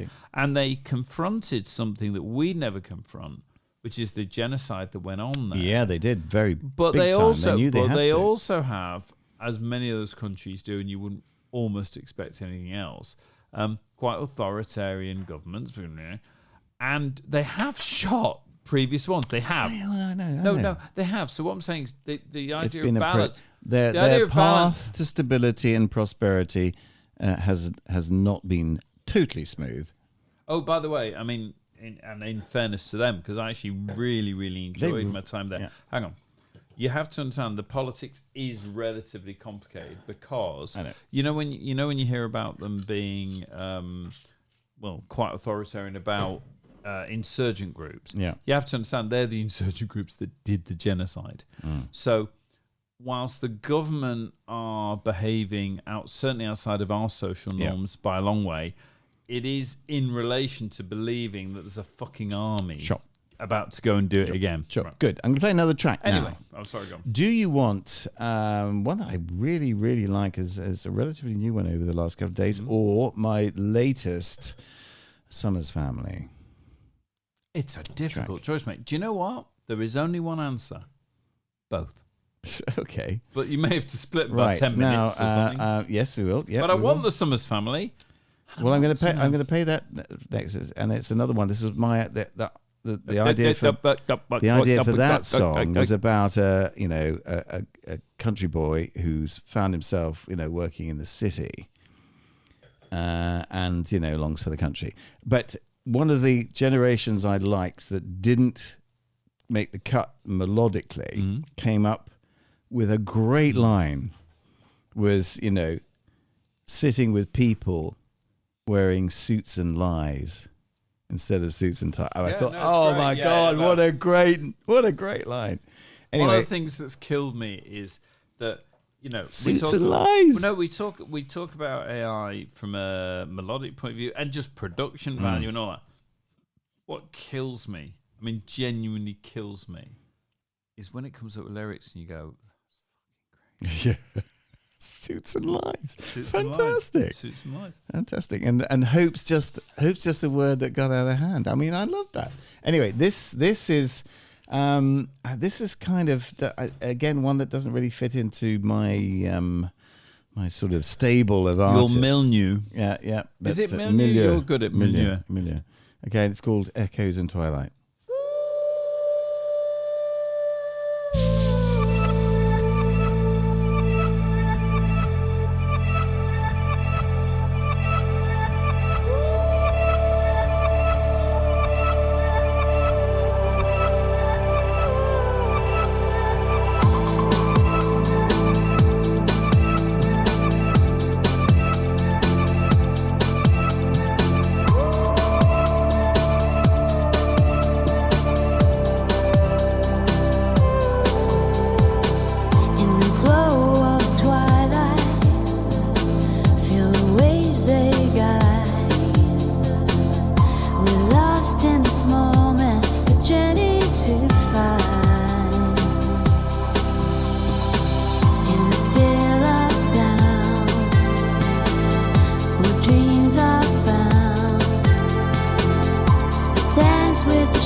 one of the best I've heard. It's good, isn't it? That was one of the best tracks I've heard. It's one of the best. It's certainly one of the best AIs you've brought I mean, to the table. the arrangements, It's just the beautiful. effects, It's beautiful. It was just. And we're in love with her. I think she's got a lovely voice. I think we're in love with her. I have to give her a name. No, you don't understand. This is what AA is all about. She's just a Unnamed worker. vocalist. She's just a worker drone who never gets But- paid. Doesn't it sound lovely? That was a song. a beautiful song. I give you honesty about how I react to Yeah. songs, right? Which doesn't mean they're bad, Yeah. right? Because if we were playing songs from top 10 or anywhere we found them, you're always going to have an opinion on them. Some click, some don't. So I give them that, and I know you've created them, and I know you've made the effort, and I really, really do. That took about Go on, how 2 long? hours. Yeah, but 2 hours. I've got several versions. I've got one Right. with a guitar solo in the break. All I can say to you, Yeah. there's something about the simplicity. There's something about less is more. You remember when I said it just while it was playing? I just kind of went, "Ooh, didn't do more." Yeah. And because of that, you're in the vibe of what she is doing. But I just. Oh love no, that there's no song. she. Sorry, I forgot for a minute. The computer, right? But that's one of the best you brought to the table. I would actively go and listen to that again. Do you know what I mean? Like make the effort to listen to that again. Yeah, it's beautiful. And I presume we're going to put all of these tracks on. Oh yes. We should definitely on WhatsApp, and we should definitely on the website. Yes, listen. Well, I'm just like what I've had to do is, I've sort of got to this first phase where I've like explored. That is stunning. That's Explored great. the platforms, and what I did was that one actually. That's it. By the way, that's the artist you should support. No, I really do think so. I think there is. Presume you can hold that voice, can you? This is not actually the one that allows me to hold that voice. But I could actually. What I have to do is I can actually transfer Can you this feed into the that other one. I voice can do, I can into? do. I'll have to try. I don't know how Right. successfully. But anyway, my Because point there's was something mellow, not quite Dido, in fact, different from Dido. this is great. But distinctive enough in a gentle way that you kind of go, oh, listen. This is like I'm listening to it and I'm thinking, like every 6-year-old man there ever was in the world. really I'm going to like listen that. to her. I really I like think that's the best. I think that's possibly the best you brought. Yeah. And technically, as you know, I've loved some of the other ones. Warmth. I mean, exactly warmth. The one thing it's not just supposed the to be able to do. intonation in her voice. It's just And it's soft. It's anyway. It's lovely. And I've got another one that's quite similar, a little bit more upbeat in terms of its tempo, but same sort of feel. But that's for Anyway, another day. well done. Hang on. Thank you. Thank you. Is that one out? Have you got that No, one it's out? not. Well, I was saying what I've done is I've got to the stage where I kind of worked out a workflow, and then I've gone back through all my generations. I've just had a thought. And I found that one. That was one that I'd done relatively early and sort of passed over Wow, because I was too. And because you're really on it then. And there's a few that I've actually picked up that have been really good. I'm gonna. My job, which I'm pretty shit at, is to do the short promotion. Oh yes, it is, isn't it? No, but I did. The reels. No, but I found the way to do it. I'll do it next. Yeah. But let's talk about it later. But I'm pretty sure we can put on what we're doing and then bang into that kind of song because the reels really work well and TikTok really works well with a beautiful background sound. And I'm listening to that. If we'd known someone who did that, I'd be going, "Oh, I'm going to do it." Yeah. I think that's the song. Great So song. Really you've got good to song. punt that to me. Right next. The thing is, I've got a lot of good stuff, and one of the things that this process does do is it gives me songs I like. Yeah. Well, that song, And then, but then I'm kind of having to rely on my music taste as being the thing then that's going to appeal to. no, listeners. I said, I think I honestly said the last time I could feel you weren't putting as much time in. Well, no, but wasn't bad. I hadn't. Yeah, it wasn't bad, but I felt that, and then you went. Well, I've "No, been I away to haven't." Greece, and I played a few All songs that I just sort of knocked off by the 'cause poolside. because we've got to get to the. We got a time clock. Yeah. That is different, and indeed the last one. By the way, the last one. I can see a little bit where I'd go, I might do that. That was knockout. That's good. And I think that's really interesting. And that was, like you said, it's one you left, but it was one you probably spent enough time to push into being Because you have to revise. Well, when it. I've gone back through, because there's a temptation you just keep knocking them out. And what I actually do now, and that really works, by the way. I can see there's a difference. What I actually do now is, I do it in 2 phases. I do the generation phase, and then I do the sort of evaluation editing, which I would call. So what I like to do is in the evening, after with a couple of glasses of wine, I will sit down and I will generate, and I will do the prompts and everything, and I will churn out a load of stuff, and then I will stop. And then when I'm through, I'll come back to it and I'll evaluate it and pick out the stuff I like and then work on it. That's interesting, the creative thing, because Shane McGowan kind of at the most extreme. Do you know that is an interesting thing? We love our creators, Amy Winehouse, Shane McGowan, but let's take Amy Winehouse for a minute. The reason so many of them are tragic, Kirk Bain, and the reason they're hammering drugs is they're young and someone throws millions at them and all that. I get that. But there is also a kind of deep, the truly creative people, and when I say I don't think we are both lawyers, we've both done successful careers. We have that kind of sensible, we're not straightforward because we wouldn't ride bikes and do all the other shit. But we sort of seem to be able to know how to balance the guardrails, indeed very much balance the guardrails. The people who go... Brumcrack's gone. Oh. The people who go a lot further... Hang on. Brumcrack's gone. That's pretty desperate. And probably went... By the way, our audience going... That was about an hour ago. There we go. And we'll get the other one in a minute. Right. I think the creative thing is that they live close to the edge and they suffer more. I mean, they genuinely do. Do you know what I mean? It's like it's not a joke. It's part of the cost of having that kind of honesty on it's show a mind all that the works time. in a different way. Yeah.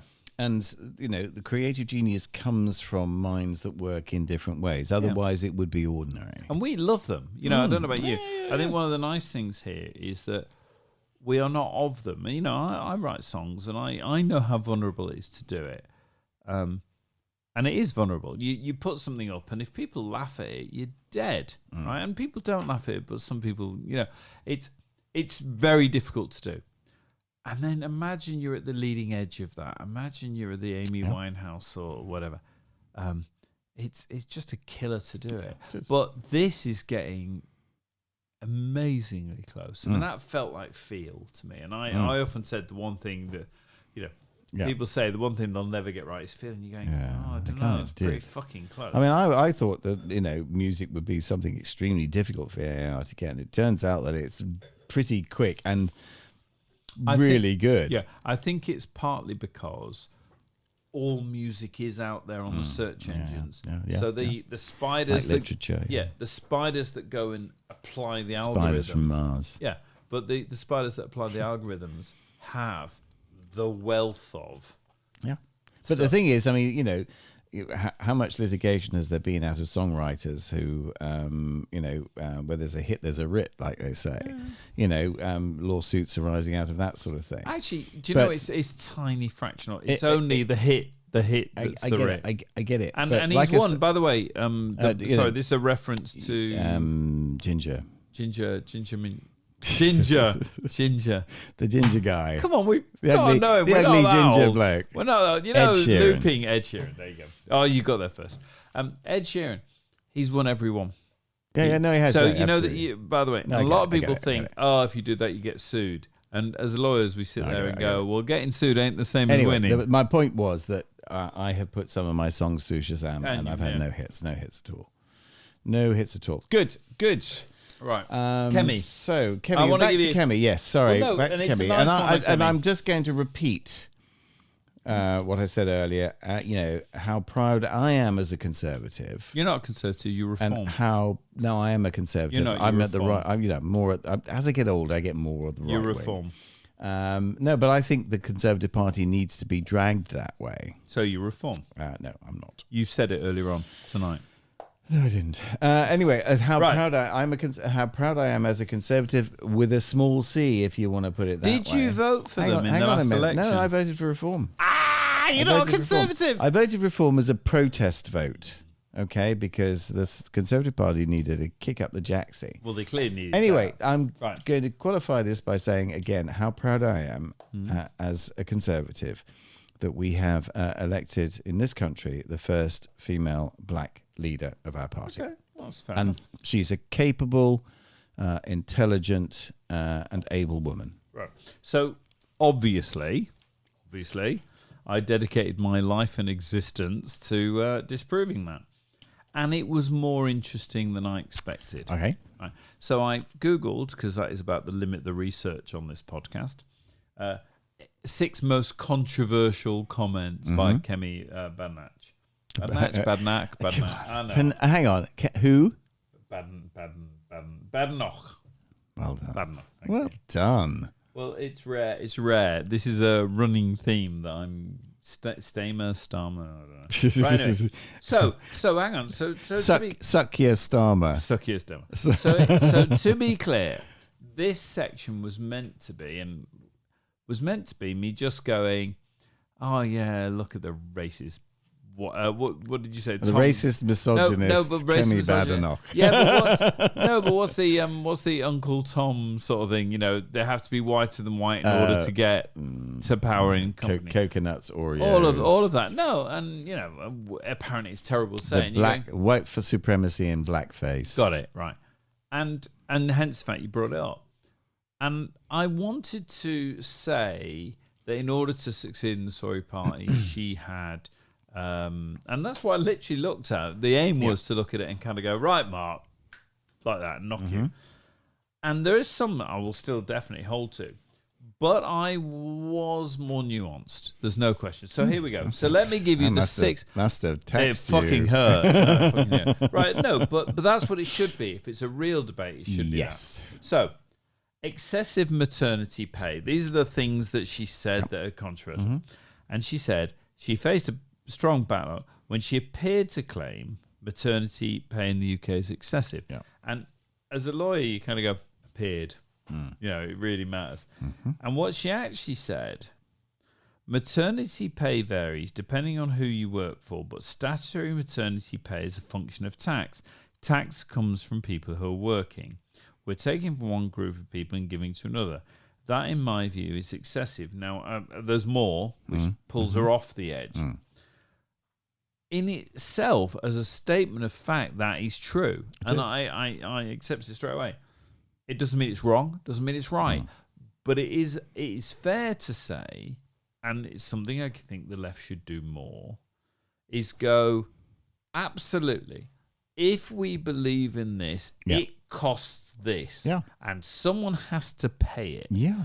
And I think if there's one failure with the left, which is then quite reasonably exploited by the right who go, they don't care about you. They don't care about you as a taxpayer because, boom, right? And the next bit here is she pulls back. And I don't think, from what I can see, she's pulling back in a bullshit way, right? She says this. Oh, I didn't know she said this is a bit further, right? Pushed on the amount of pay she thought was excessive, she said, the exact amount of maternity pay, in my view, is neither here nor there, and that I get. We need to have more personal responsibility. That is actually quite a Tory thing. Yes. I'm not going to attack. Don't that. have kids you But can't afford. I might attack that I disagree, but I understand at least we've got conservative values. There was a time when there wasn't any maternity pay and people were having more babies, she continued, right? But she later clarified it on X, saying, of course maternity pay isn't excessive, but the UK must talk about the burden of excessive business regulation. Yeah. So, actually having read it a bit more, talking It's to more you, nuanced than the Labour Party represented. Well, no, this wasn't Labour Party. It was just a journalist reporting what she said. Yeah, no, quite. But the Labour Party collared that whole thing as Kemi Badenoch saying, maternity pay was excessive. Yeah, I don't like partisan politics. I think we're facing a right wing that doesn't give a fuck and will do it. No, I think you're wrong. Right. Anyway, but hang on, this is our Left podcast. started it. No, The left started it. this is our podcast, right? No, I don't really like that. What I want is an honest representation of what people say. And I'm reading an article, and this is iNews or whatever. I'm reading an article that is I think giving both sides. That's why I've come out of it going, well, I can make up my own mind on it. Very fair of you. Well, no, he's genuine, because the aim was to come at you, but only if it's there. And what I get from that is she's really trying to say burden of general business stuff is too much. She's using maternity, I guess it's famous or something, or it's a big deal, but she isn't quite saying what you might want to say. Next one. Right, this is more. I'm more clear on this. To me, Partygate was overblown. Do you agree? Yes, I do. It was overblown for political reasons. What happened, and what do you think was overblown? I think what happened was, in the middle of a crisis, where everybody's working extremely hard under a lot of stress, they had a bit of a blowout, which they shouldn't have had, and it was against the rules. Okay, but I think they should have been given a bit of the benefit of the doubt, and to pillory them then as as some sort of pariahs, and rule hypocrites breakers, and so on. for instance. Yeah, I know, but it was just like kind of the wrong thing at the wrong time. Were people handed £10,000 fines?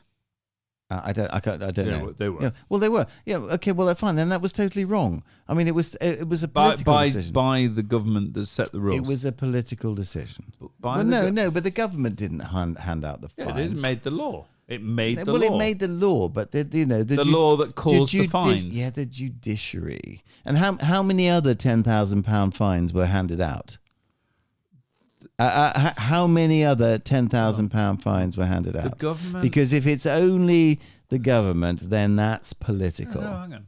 The government made the law that caused ordinary people to be arrested and fined. I accept it. How is that overblown then? I accept that because it overblown? Because nobody else has been subject to that. Unless you can tell me otherwise, I don't think anybody else had a £10,000 fine for any infringement of the COVID rules. Hang on.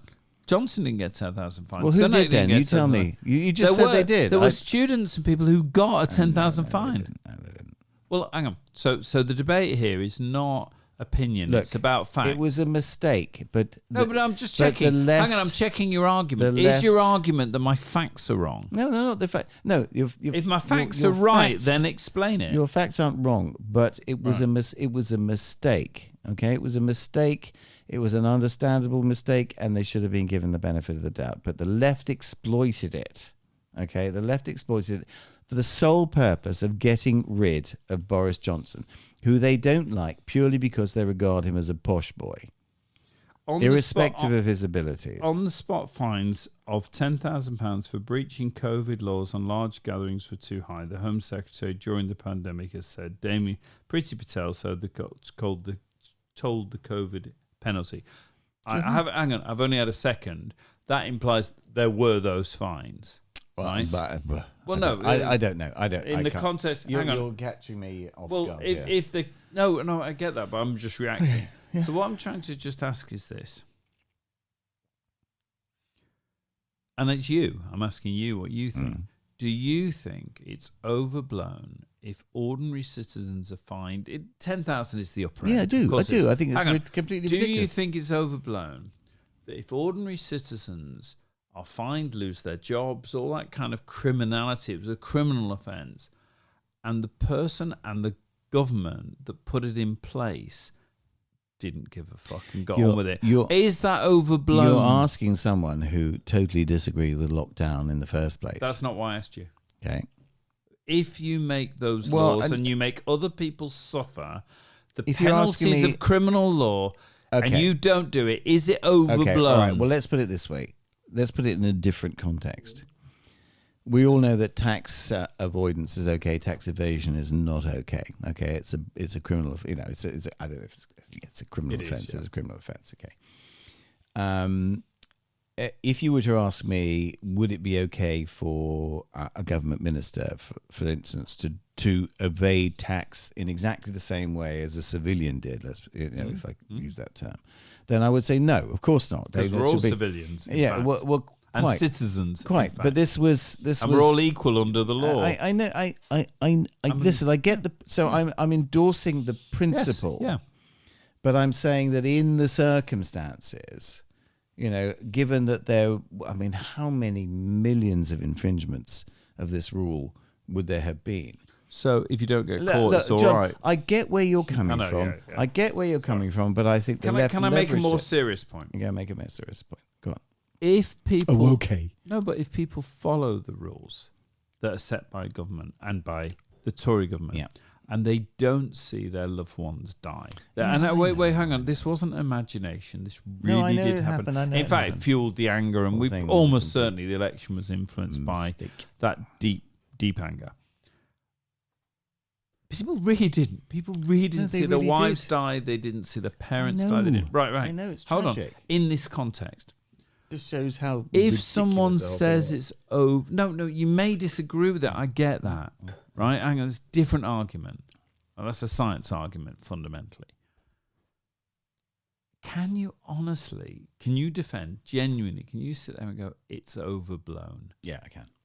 Even though the anger, Yes, I do. So I couldn't. It wasn't me, by the way. Sorry, I'm not going to. I was going personal for effect, but I'm not going to do it on this.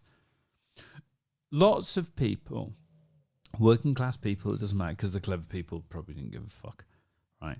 But lots of people didn't see loved ones die because they were told the rules. This is what was necessary to. know. Wait, just a minute, to protect everybody. And the people who made the rules were partying for all the reasons you say, hard-working, weak, hard-working, whatever. They just had a bit of a blowout. It's the fact that she I thinks get that's what you're overblown. saying. I get what you're and saying. you say it. I get what you're saying, but you're trying But to why apply. is it You're trying overblown? to apply, the normal rules to an extraordinary situation. Okay, this was an extraordinary It situation. was a party in a garden. But exactly. wine and nibbles. I know, but people who are working under extreme stress all the time. Listen, the whole thing, nobody knew what the rights or wrongs of this was. And They did, 'cause they made the laws. No, and you're asking me my view, and I'm telling you my view, and you can argue with me till you're blue in the face. My view is this is extraordinary circumstances, and all sorts of people. All people should have been given the benefit of the doubt in an extremely difficult situation. But they weren't because the And government made laws. I'm sorry. Yeah, I know. And I'm sorry. But, what you're saying is that because people follow those laws to their detriment, they suffered. Yes, they did. The laws, the whole thing was a complete clusterfuck. And they couldn't stand But, that the John, people who you're made the not going to laws- persuade me otherwise. Right, okay. Let's move on. That was my next one. Move on, That was my move one. on. That was Okay. Right, that was a good one. I thought Kemi was fucked Okay, on that one, good. right? I'm not interested in McDonald's and it's a load of bullshit. No, I just don't care. Yeah. Partygate with Partygate. No, that was that one. Anyway, Summers Family, latest track from upcoming album. Hang on. Yeah, but I don't want anyone thinking we're going back to this, so it could be. Have you got one before? Do you know what? No, I've done the good ones. Okay. Now Right. this one is this one is I mean, I really like it. It's a little bit more traditional country. Now wrong with And it's called Urban Cowboys Lament. This is the one about that. the It's called what? Urban Cowboys Lament. Okay. Okay. But I think I would call it Urban Cowboy. Yes. This is the title it came up with. Okay, so I would call it Urban Cowboy. And it's about, a country boy who's stuck in the city Got and, it. works in a corporate Should have environment. been Yeah. should have been a country boy, but is in fact. Well, no, he is a country boy, and longs to be back Got in it. the country. Let's go. Okay, here we go.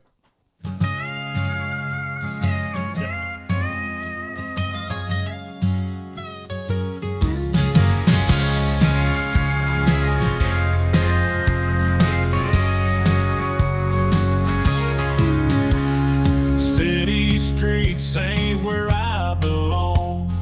Echoes of skyscraper song. Lost in concrete, can't find my way.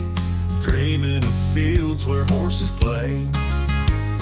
Suits and ties, they suffocate. Dreams of freedom feel so late.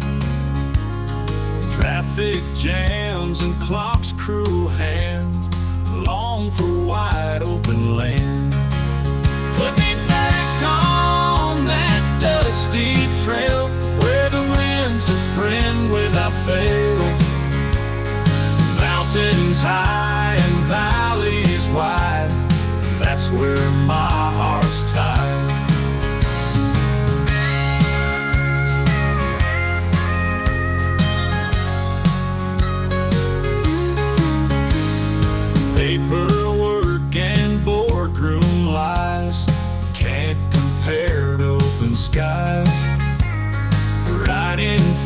fences, feeling free. That's what life was meant to be. Put me back on that dusty trail where the wind's a friend without fail. Mountains high and valleys wide, that's where my heart's tied.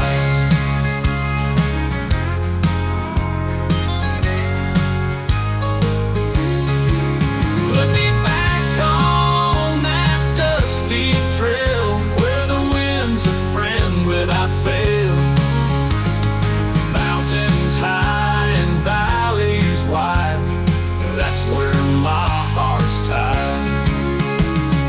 Paperwork and boardroom lies can't compare open skies. Riding fences, feeling free, that's what life was meant to be. Put me back on that dusty trail where the wind's a friend without fail.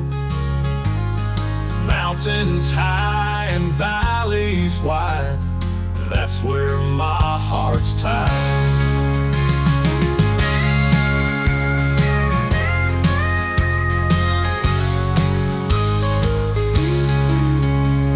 City lights, they blind my soul. Freedom's just beyond control. Cowboy spirit hard to chain in this land of endless pain.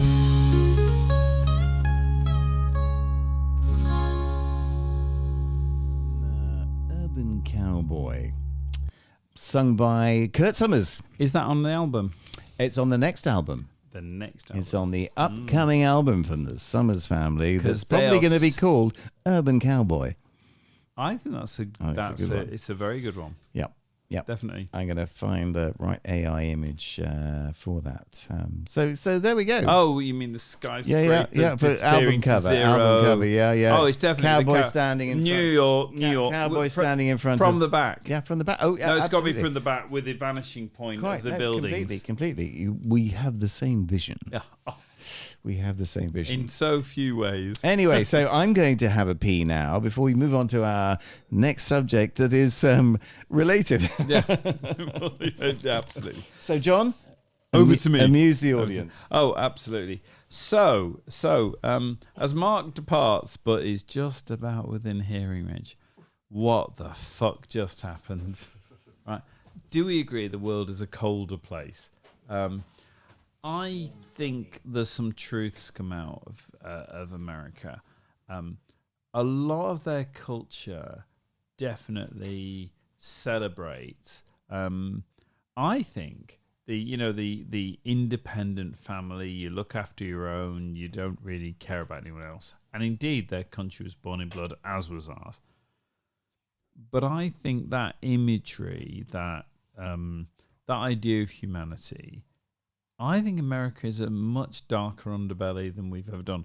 What's really interesting is where we kind of turn around to America and went, well, you didn't really know what Donald Trump was the first time. It was an accident. You fell for it, whatever. Everybody I've spoken to understands one thing. Americans knew what they were getting and chose it. And Mark would have chosen it, and lots of people in our society would choose it. And I don't get it. I absolutely get protecting your own. I absolutely get trying to have a society that you feel is looking after you and protecting you.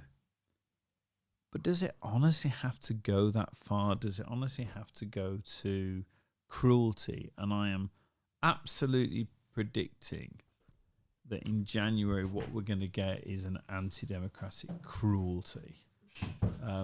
It's what I think. It's what I think. And Mark's back. That's what I think. And anyway, that was just my little piece to camera. I think it's really sad. The world is a better, warmer, sunnier place now. Oh, I don't think so. Anyway, but let's move on. Let's move on. It must have been mystery whiskey before we do Old Men. It's got to be. Yes. Hang. Whoa. Edit. Whoa. No, they didn't hear it. They never heard it. Give me No, wait. an endorsement. What? They didn't hear what I just said. Okay. I think Brumcrack, listen, folks, you got to hear about this. It's a really great show. Really great. You got to go listen to it, okay? It's called Brumcrack. Comes straight from Birmingham, England.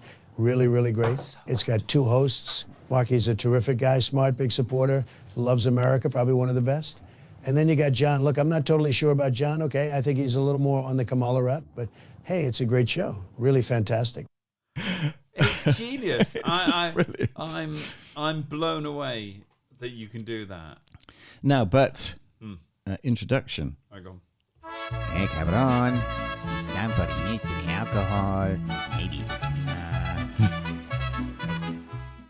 So hang on, let me just get this right for a minute. Right? Most right-wing white male bro who's commanded America is on one side of the trailers, and the other is a stereotypical borderline casual racist and Mexican who is saying we should drink whiskey. No, tequila. It may be the mystery alcohol, which may be tequila. Actually, the voice doesn't come through very well on that. Not as well as you just did, that's for sure. Right. No, hang on. No, in the interests of cultural diversity, the producers, I feel it incumbent upon me to feature the producers of various types of alcohol around the world. Which is pretty much everybody. All right, okay. So, this is the Mystery Whiskey of the Week. Introduce the Mystery Whiskey of the Week. Right, well... principle. The principle, the conceit of this part of the show is that... in the guise of sort of journalism, but mostly in the guise of drinking more. Every week, alternatively, we buy what was originally a whiskey, which we had to evaluate and critique. But given the sort of hang on, for the viewers at home, the bag of mystery alcohol. So we've had other things. It's not now limited just to whiskey, but what do you think? Can be many things. I don't know. What do you think? No. First impressions. Can I feel? No. It's a bag. Yeah, you can. All I can see is a bag. Like a first date. Like a first date. So, the feel of the bottom of the bottle makes me think it's not whiskey. Okay, good. And hang on. Listen, I can feel your bottom and tell you a lot. Right. Stop looking. Okay, I'm not looking. I'm looking away. I'm averting my eyes. Shit. Keep averting your eyes. This may take longer than me and the There's no fun thing. in cheating. No, there's no cheating. There's just kind of... No, I mean in me cheating. Oh, you cheating? No, I don't think you cheat. But for the audience, right? Do not look. For the audience, that's what it is, right? Hey, come on. It's time for the mystery alcohol. Hang on. Maybe. And for the mic. Hang on, wait. We're so professional. It's all special effects. Wait. And I hand you the mystery alcohol of the week. So a quick chink. Right, okay. By the way, would you say that was a single measure? No. Would you say it was a double measure? More. Yes. Okay. Well, it smells like whiskey. It is whiskey. Yes. I think we should definitely do it if you guess it right. So you have to guess each bit and you get it right if it's there. It's quite light. Well, medium to light, I would say, in colour. I need to look just to remind me. Nose, not a hugely strong nose. I'm going Irish. Okay. No. Not Irish? I think that's good. I think you state it and you get a yes or no. It's not Irish. Okay, not Irish. It's not. I don't think it's not a bourbon or something like that. It's too. Taste it. Have you tasted it yet? No, I haven't. Oh, hang on. Ooh.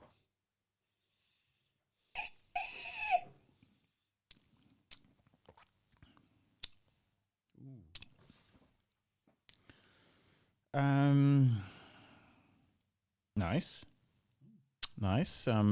Yeah, I like it.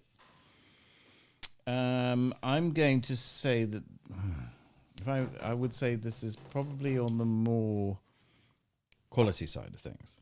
Yes. This It's not.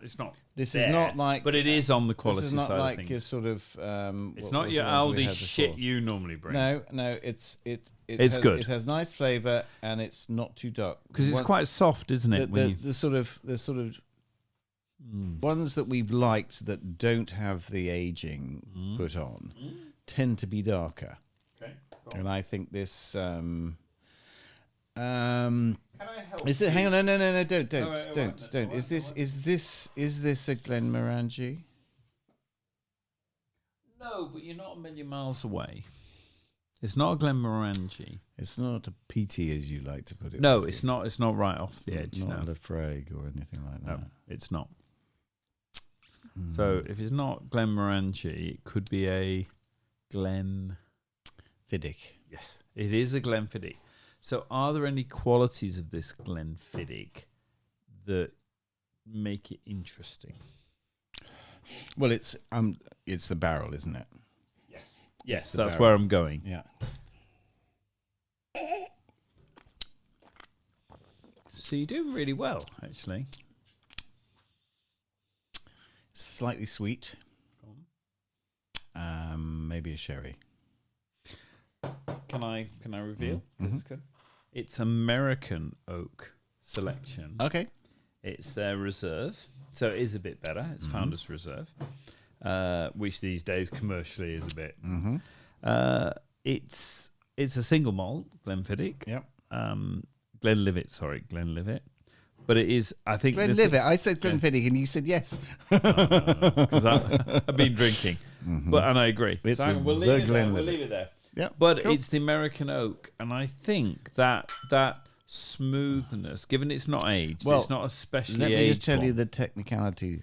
The difference is bourbon cask and American oak are different. Okay, American oak is raw American oak. Bourbon like cask, wood, like well, just it's wood. the raw wood.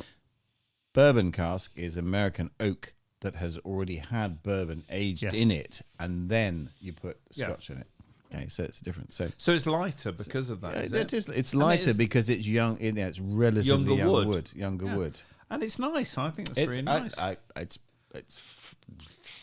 I know, great. So I want to give credit to this because both me and Mark have ended up inundated with far more bottles of spirits than we have. ever intended. We have. And we had a bonfire night, proper good traditional did. bonfire night on. This is a different one on bonfire night with my university friends. And You Radu- had two then, didn't you? You had two bonfires. Well, we did because we had a really nice Friday night, which was really, really fun with people.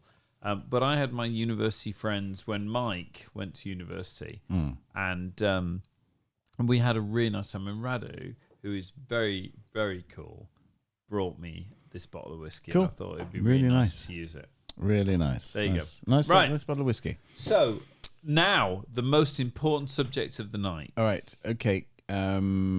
Which, Yes. it just is. Yep.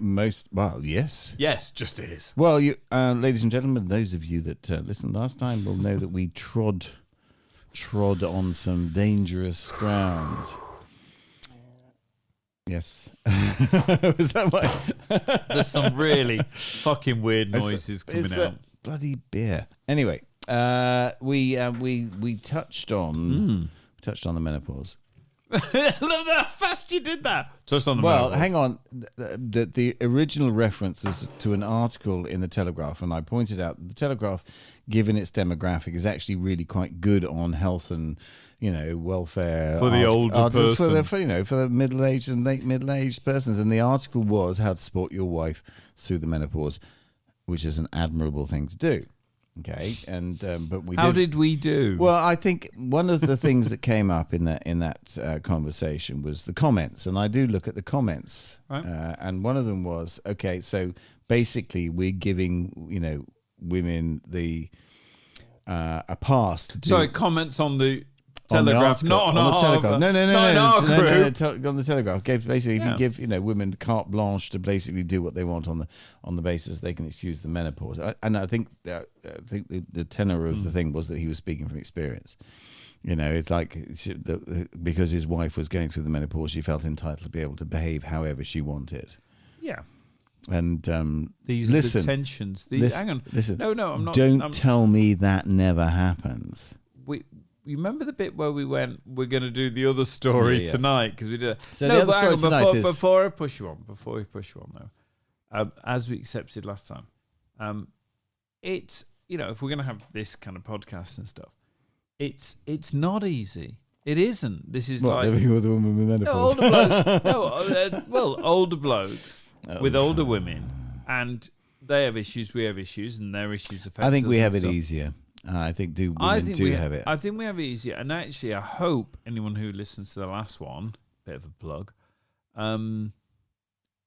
it's generated from love. It is literally you and me kind of going, what do we do? Because it isn't easy. Can I relate to a recent experience? And you know, I mean, obviously, and then we get onto the old men. Well, thing. we've obviously sort of had this the thing about women and their hormones and all that sort of stuff, and it's kind of said in a flippant way sometimes. Cool, women and the hormones, and I'm not someone who's really been affected by sort of capricious moods or anything. I've always been kind of stable, but I recently, and when we went to a holiday in Greece, I caught, I think, COVID. So that's quite recent. I thought COVID. And it kind of really knocks me for six. It was a cold, but it was a cold plus.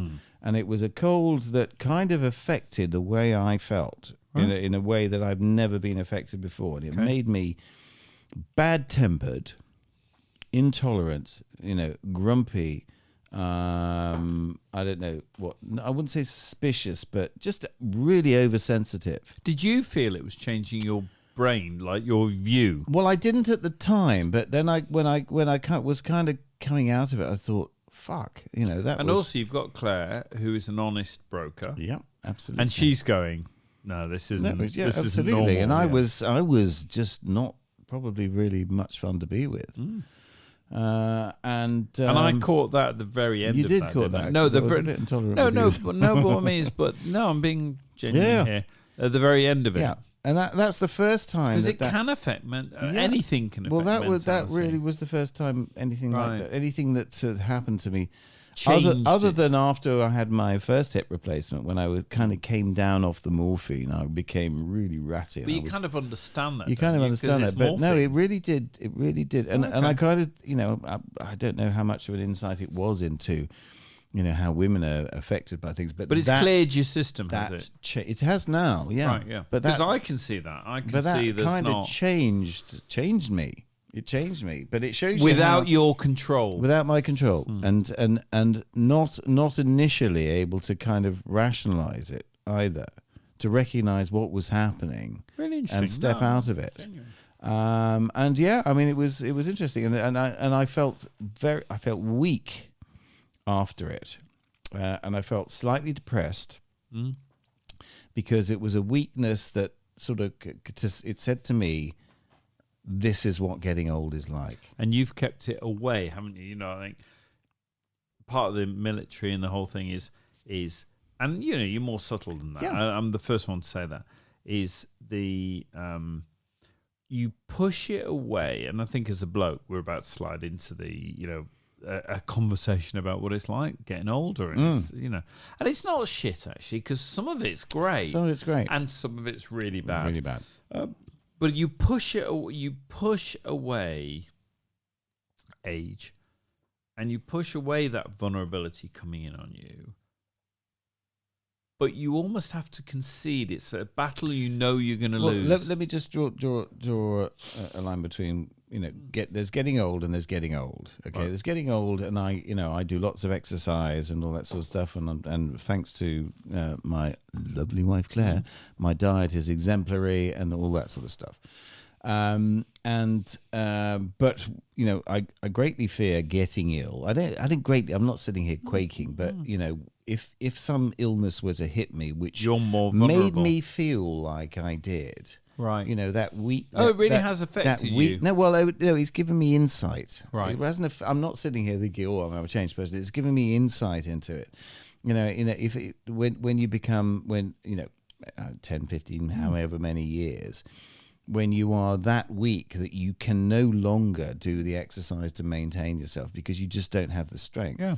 And so on. I kind of got an insight, and I was thinking, is this what it's going to be like when I hit that stage? No, it really is, yeah. And then I came out of it, and I felt really great. I mean, I felt, I've been out cycling, I've been doing my weight training. When I say this is what it's going to be, it doesn't mean it's going to be now. It doesn't going to be 6 months. Hang on, 3 years, 5 years. Nobody knows when. But what I am at peace with. I don't like it. That is what comes. It is.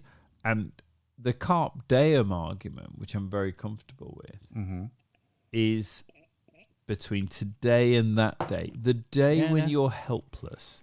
The day when you're just so old. Because I watched my dad essentially collapse. His body collapsed under him. Right, and then he had about 9 months a year of basically care home bed, roughly. I think that's my fate. I may be wrong, and it's hopefully, kind of all of it, someone was hit with the bus, but you know what? No one really does. Most of us end up like that, right?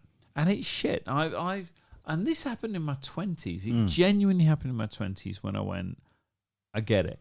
Somehow it just got it. And in my 20s, I went, that day's coming. There will be a day when I'm this sad, bony, already are. sad, bony, weak guy. Pathetic. Hang on, guy, just deluded, who's misguided politically. Just honestly, I don't know why I give him the time. Right, fuck Trump, fuck the fascists, and fuck you. Right, just fuck you all. Hang on. We will make America great again. Right. Okay. You know when you sort of slightly share your heart. I know. Anyway, going back to the thing. No, but look, it's like it was probably the best kind of scare I can have because I came out of it utterly unscathed and actually feeling really quite good. As you did, by the way, didn't you? You had sorry, I don't want to go over the top, but you had an illness last year that was really quite serious. No, this was... and then it was okay. This was nearly 3 years ago now. 3 years. But it was a bit of a shock then. I got a small bowel obstruction and I went into hospital and the story is a long one and an interesting one, being a if you're into bowel movements. Well, I mean, given that I'm a clinical negligence lawyer and I actually kind of recognized what was going on, and I actually helped push them the right way. I had to point the doctors in the right way because they were going to open me up before even trying. Yeah. Firstly, the conservative measures, which worked. And secondly, before going into keyhole surgery, which was the preferred and you're in bowel option. stuff, so it can go wrong.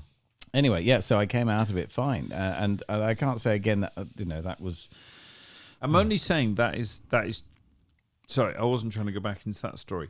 What I was trying to say was aging, just aging. Yeah, aging. But but what happened to me then was the sort of thing that could happen to anybody at any age. Okay, but this thing, this feeling of weakness, and it's COVID related. I think I didn't do a test, but I can't. Nothing's ever made me feel like that before. Right.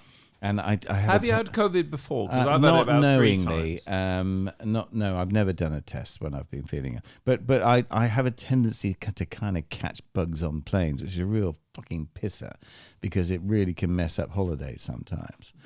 So I've had to spray this. Your morality is of interest. Anyway, there we go. So but no, if I put it this way, I caught a glimpse of what my death might be like. Right. Okay. Yeah. Well, actually, by the way, it will be like that. It will. Yeah. And it will be. We know that the odds are, don't we? And I'm going to make up a figure, but we kind of know instinctively. Yeah. We're going to die fucking miserable. It doesn't mean we're out of friends. Yeah. Doesn't mean we're out of love. But the actual death itself, death is shit. Yeah. And it's going to come, and it isn't going to be dramatic, and it isn't No, going to it's be not. This is gonna fucking be heroic. It's Sitting going to in be the bed. at the best you can get. Is some people will love you when Right. it happens, Okay. and you will die going. Right. Some people love me. Now, Boom. which brings me on, interestingly, onto another subject which I had got Go on. for this, but I'm going to play a track first. Ooh. And then we'll come on to it. And it's about assisted dying. Okay. And the extent to which, given that this has been legal in Canada for a long time, they're all coming to the people who were advocates of assisted dying have said Some. it's being abused. Some have. I'll come on to it. Some have. Anyway, I'm hoping I'm going to queue up the right track here. You're so conservative. You are, though. Small C, big C, big F. Hang on, I'm going to play this because nobody's going to hear if I get the wrong one. City's waking No, not that one. Not that one. in the night. No, not that one. Got tonight. Not that one. Jesus. No. Ooh. I don't want to put you under any pressure. No, I'm Mark. going to cut this out. Hang on a minute. No, Let me find that no. one. This stays in, matey boy. By the way, the whiskey's getting better. City's waking. No, okay, well, this is going to be one from Funk Ejaculation, as I can't find the track that I'm trying to find. While it's playing up, well, no, I can't do that. Anyway, this is another one by Funk Ejaculation. It's called Neon Escape. Up, lights begin to blend. Electric pulses where our story's been. In the smoky haze, find me on the floor. Our reflection makes crave a little more. Every spirit as one. In this midnight sea, we will have take hold. Where the heart's bound to be. Yeah, neon got me through so down so blind. Where the heartbeat lost in the sublime. Feel the space and go through the night we're free. Every need forever, every more got to be. Every need forever, but the neon side. Did I never watch the stars go by? Feel the city shimmer in my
Underneath the bridges where the echoes play, paper lights surround us where in this neon ballet, under passing trains where the beats collide, rhythms of the city echo deep inside. In the labyrinth, we find a place to be, moving through the echo of you and me. Watch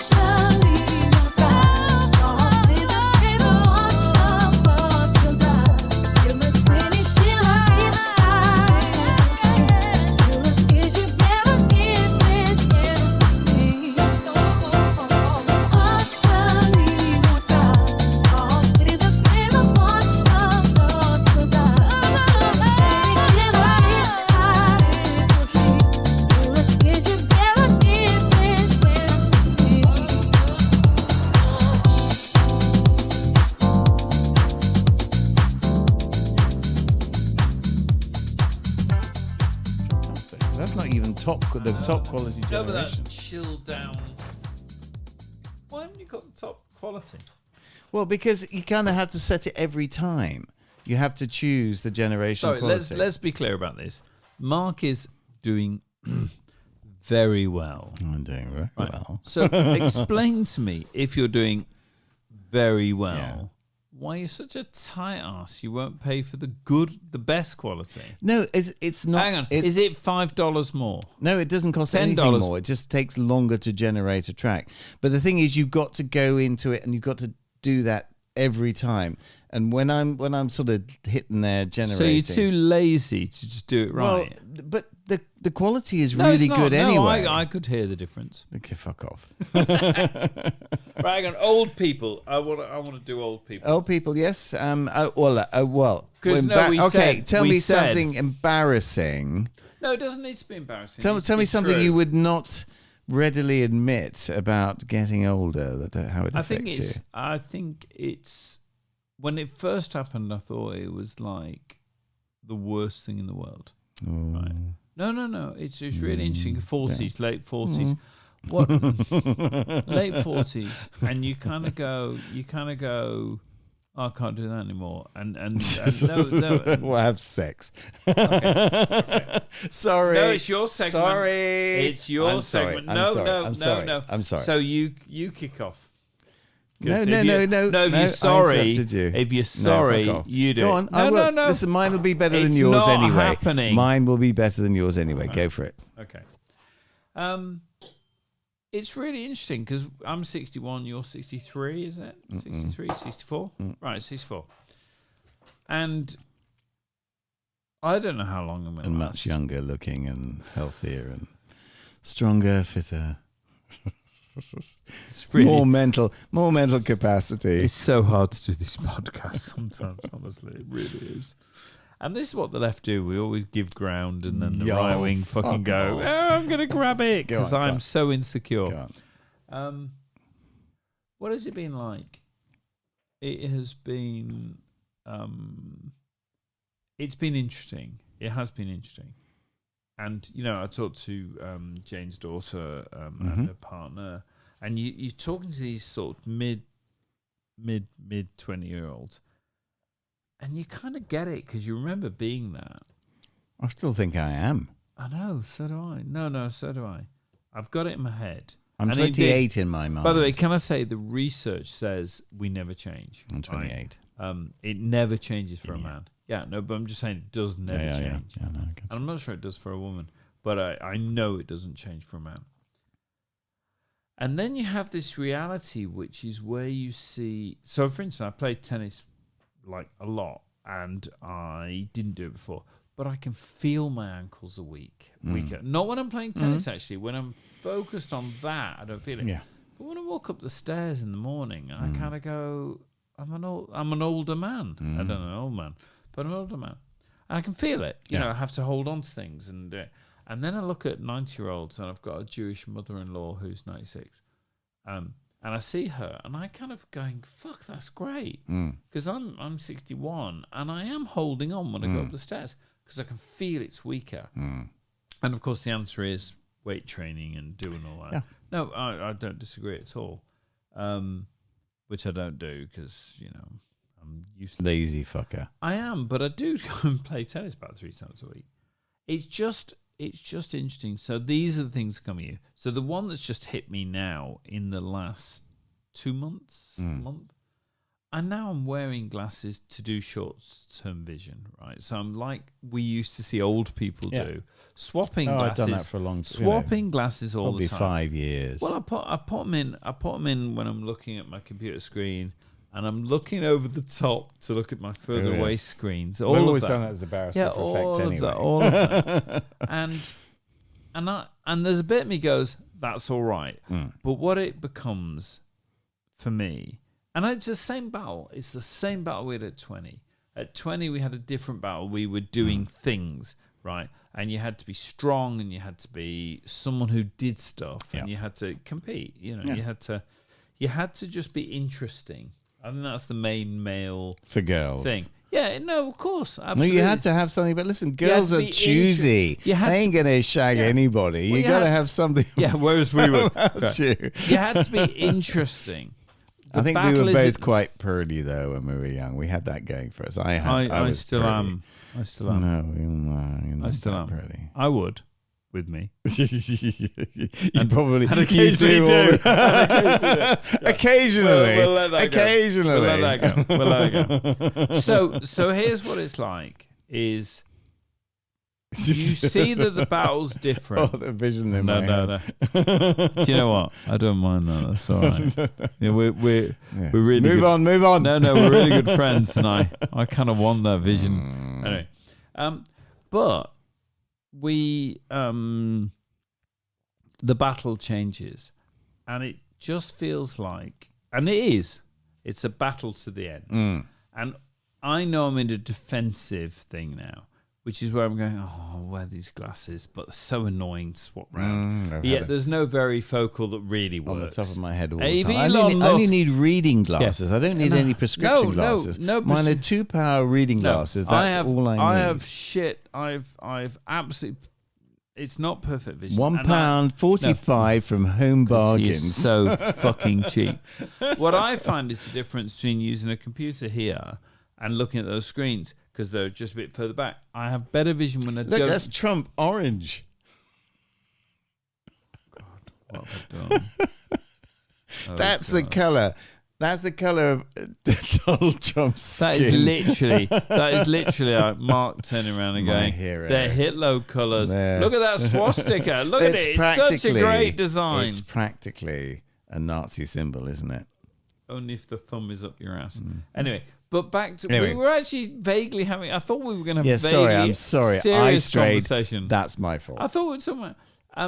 I thought we were having a serious conversation Yeah. about getting old, and it's not easy, and it's not easy for a bloke. And I know women struggle. We've kind of done it. Yes. But we struggle too, and that isn't talked about. And I think we know we have a vision of ourselves which is competent, strong, can do stuff. I mean, let me put it in one term, right? So you know who you are. You're quite fit. A 25-year-old, could he take you now? You know that right. mental vision they Okay, couldn't. Could he take you now? Let me. It depends. Now, I know how to fight. Okay. I mean, you and I, we've both done judo, but also I did. I wasn't glorified by any particular title, but in the army, I did. And I know what to go for, and I know how to go for it. And I have that. Would a 25-year-old take you, even with all that? Well, an 'Cause you're untrained, 64. pissed 25-year-old. Probably you're all right. Yeah, But absolutely. you're relying on him not being very good now. But no. I always, if he was competent, listen, I always put it this way. Listen, if I found myself in a face-off situation with somebody, even 25, who strong, was strong, I said, I'm look, interested because that's the mental picture. No, but the thing is, if I was having that sort of face-off, I'd say, look, yeah, I'm 65, you're 25, you're probably gonna beat me, but you will fucking pay for it. Right. Okay. Yeah. You will not. You'll have a broken nose at the end. You will know. You will not be the same person again when you walk. Oh, away you would from do this everything fight. to cripple him. I'd fucking rip. No, I'm with listen, listen. So you play this in your head as well. My training was there are no rules. It's fingers in the eyes. It's biting off the lips, Hang on, the by the nose, way, I don't the disagree. ears. I don't disagree. Ripping out the throat, the whole I fucking think thing. it's really, There's and nothing. you still think, if I'm getting it right, that you might lose, but there'll be lots of blood on the floor. Yeah, they won't be the same That's person. how you're going to lose. They will not be the same person. I will certainly not be the same person, Yeah. but they certainly bloody won't. And they're 25, and I'm. You and thinking- I connect very closely on this because I think that's what we carry in our head. I'm not sure we'll have it at 80. 20 years from now. No. And that's one of the reasons why I think the absolute twats, who target the most vulnerable people are twats. When you hear about these guys who've gone through the war and then they get taken out by an 18-year-old who's just a twat. In our heads, and I don't think women generally have this, but they probably know their men do. We carry that around, don't we? We carry the fighting analysis all the time. We do. They carry, I think, the fear of attack. And we carry the thing that fear strikes me of about having to fight. And yet we play what we would do. Do you do that a lot? Well, do you in your head just casually go, I do. What would I do? I do that, and I think that's an important thing to do. Yeah. And I think if We anybody's model. We model. Well, yeah, exactly. And if anybody's trained, if you're trained in martial arts, you do that. You do think, this. If I find myself in that situation, it's got to be over quickly and devastatingly. Because we haven't got the strength to win. No, we haven't. We're not going to. So we can only win fight. by hitting them so hard. Yeah, absolutely. I don't know if we'll ever do it. I would preemptive strike if I found myself in that situation and deal with the problem Which afterwards. most kids won't. No, that's right. That's right. I agree. And the first I'm thing with I'd go for is I'd go for the throat and the balls, Or the eyes, or the nose. but whatever's but there. Listen, a punch to the throat that. But you might miss. That's the problem. Yeah, but then you follow up with a knee to the balls. I know there's any number of But what I'm permutations. saying to you, what's interesting, the point is we're sharing. We play it in our heads. We want to preserve as much as we can our ability. Our ability to deal with those situations, because being able to deal with those situations is part of who we are. It's part of what it is to be a man. And I'm sorry, all these. No, it's violence. It's violence. You Well, don't have to apologise. Listen, you have to be capable of violence. I think as a man, you have to be capable of violence, but the real man controls it. How you use it. Well, he controls it. He can use it when necessary. He knows when to use it. But if those situations arise, then I think it's really. I think, by the way, you are the noisiest you've ever been in your life. No, but basically, No, I was going to make. No, I can't. But I'm basically agreeing with you. We have to do. If you're a man, hang on. But this is kind of feeds into a bit to the culture war things. If you're a man and you're not potentially dangerous, you're not a man. And that no woman respects these soy boys who will retreat into their shell as soon as they don't want that. A woman wants a man who can stand up and protect them And will fight. and this use is violence. This is what I think. Wait. I don't think it's universal. I don't think that's too far. But the women we like do. The women which do. is enough. Yeah. Right. Well, can I just say one thing that more whiskey because kinda- it's that time of the night. yeah, I've kind of go on. already forgotten what I was going to say. Doesn't matter. Say. Honestly, But, what was it? We are at the end. No, it's gone. So it doesn't matter. It's Come here. Alzheimer's. Yeah, well, that's the other thing. When you're older, you forget things. Yeah, we do things. No, we haven't really covered it that well. It's just what it is. So other aging things. Let's just pull it back. I agree with you about that. You model it because you know it's a bigger and bigger threat. The kid. And we also live in a world, of course, where they can use a knife or something, and that changes all the rules. And I've always said this, and I think you. I remember what I was going to say. Let me just say this. Now, it was about this is the whole thing about violence against women. Am I and girls. boring you? No. I don't. I just remembered what I was going to say. Go. This whole thing about violence against women and girls and all that sort of stuff. Which of course, it's. But explain, yeah. Yeah, but the point is, those that perpetrate that are very small, and the vast majority of men would rather die protecting you than harm you. But I think women know this. I think But hang on. That's a real. I think that's an it's really important. thing. It's fundamental. The vast majority to a woman, the vast majority of men would rather die to protect you than harm you. Can I rephrase slightly? Yeah. The vast majority of violent men would die to protect you rather than hurt you. Yeah. No, you're see what absolutely I mean? right.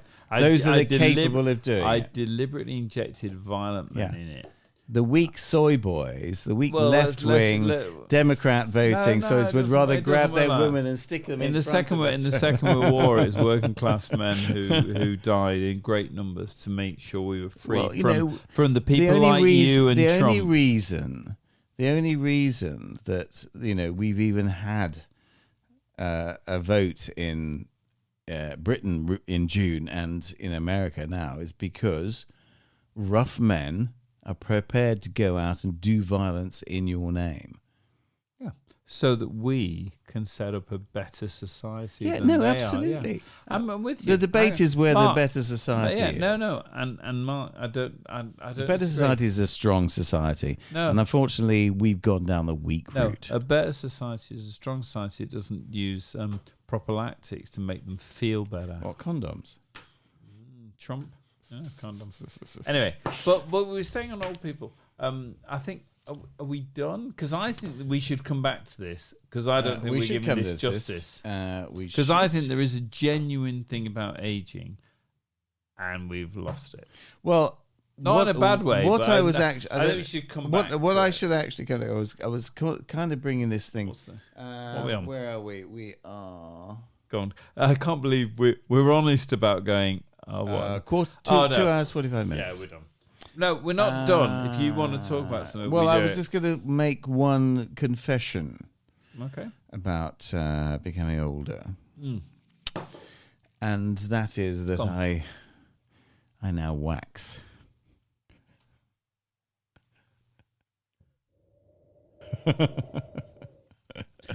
No. I wax. No. Still no. Wait. My ears and my nose. Well, if you ever been to a Turkish barber, they do these things where they will do that thing in the ears and the nose with the Q-tips and the and anus. They clean the they anus don't out. do that. No, they do. No. They Well, do. They may at your Turkish. They do if you pay them anyway. Extra. Hang on, I have had that once, right? So but I didn't know what the fuck was happening. Yeah. And they heat this wax and they ram up your nose, don't they? Right? And about 30 seconds later, when it's cooled, just go rip boom. it out. Yeah. And you do that deliberately. I do. At I least actually really quite enjoy it. It's almost cathartic. Well, like you just gained 10 years. Right, by the way, on that though, it's shit getting older, isn't it? Because your nose just fucking disobeys you. It disobeys you? There's all sorts of things. And the ears, my ears just get really fucking hairy. I mean, that's just... God, what? I mean, where the fuck did that come from? Anyway, this was meant to be a serious conversation, and it's not. Are we signing out? Are we going to have one more track? Yes, I'm really happy with Hang on, let me just try and find the one that I've been trying to find. By the way, let's take our time. I really appreciate everyone's been with us. It's nice. 2 hours 45. What the fuck? It's almost like two men got drunk and just kept chatting. It goes really quickly, doesn't it? But I think this is, and if you've been around for the ride, you've seen the ones that didn't work out well. It's really nice to have just when it's fun. Yes. That's what mates is. It's just like, and we will have bad ones in the future. We just will. We will. Right. But this is where I really enjoy it. And I hope you enjoy listening to it, and I hope you really enjoyed the ride. Good.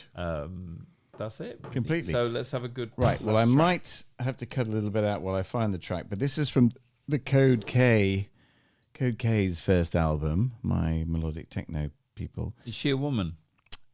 Well, you've seen the picture. There's the She looked like a woman. Irish-American girl, short hair. Girl, you mean as in prepubescent? No. Oh, a woman then.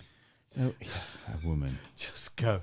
Let me find this fucking track. Oh, for fuck's sake. Why didn't you line them up? You're meant to be a professional.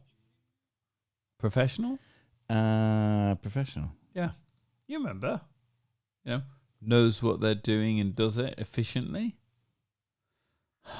Ladies and gentlemen of our audience, anytime now there might be a track that actually plays. Oh, that's a good one. How can he not know the tracks? No. Anyway, let me tell you a story about the Irish, right? So once in a while, we rebel against the English oppressive force. For fuck's sake. Come on, I can't... Oh, I'm going to Paris. I'm going to Paris. The end of the month. Helen, I'm going to Paris. Oh, for fuck's sake. Why don't you let it go? Why don't you just accept that you're so old and deranged that you can't queue up anything anymore? Well, let's play this one. Okay. Right. Okay. What is that one? It's called... You're not selling it on the basis of let's play this one. No, it's a really good one. But it's not the one I've been trying to find. I'll play that next time. But this is a really, really nice song. Press play. Chasing Shadows.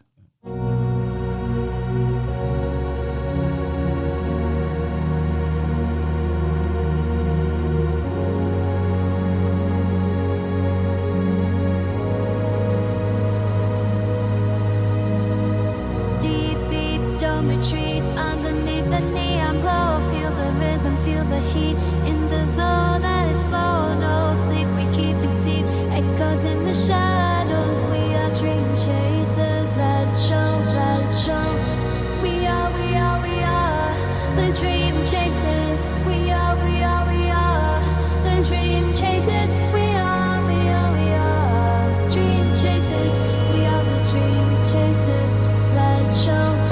Heartbeat, pulse repeat. In the night we roam. Riders of the rhythmic fleet. Roving in a spectral dome. Deep sounds tuning round. Mystical beats we follow. We are dream chasers. Let it show, let it show.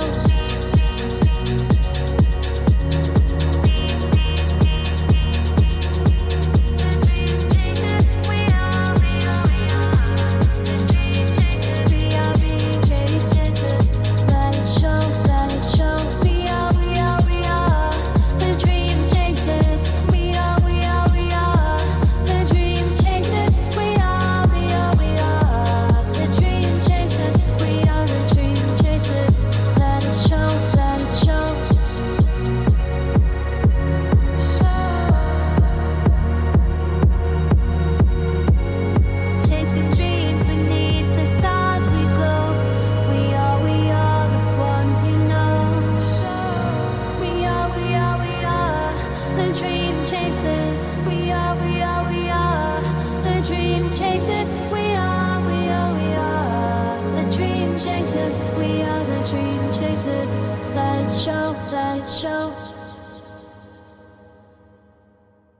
That's the short version, the 2-minute 11-second. There's a longer version of it as Dream well. Chasers, great song. It's great, isn't it? I mean, it's like It's almost like it's easy. No, but hang on.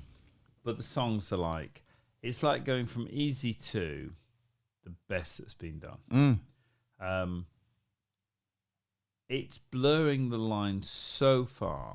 If AI came in and went elevator music, but it's shit, you know, which it would have been. Which it was 2 years ago. No, 2 years ago, Yeah. I'd agree. You get in an elevator and it's like, well, there was a YouTube guy who compared it, you know, who did it at the various stages of things. And it's terrifying, isn't it? Yeah. So the point is, if it stayed there, it wouldn't have impacted on human creativity and music. I've got loads of that. I know. I've got loads of... I listen to it. I put it on and I listen to it. You're a conservative. I'm a conservative. Anyway, I would like just once more before we leave to play the ringing endorsement we've had. I think Brumcrack, listen, folks, you got to hear about this. It's a really great show. Really great. You got to go listen to it, okay? It's called Brumcrack. Comes straight from Birmingham, England. Really, really great. It's got 2 hosts. Marky's a terrific guy, smart, big supporter, loves America, probably one of the best. And then you got John. Look, I'm not totally sure about John, okay? I think he's a little more on the Kamala route, but hey, it's a great show. Really fantastic. It is literally one of the best How good jingles is that? I can imagine. It is. Anyway, so... Oh, the world. We to get Donald Trump.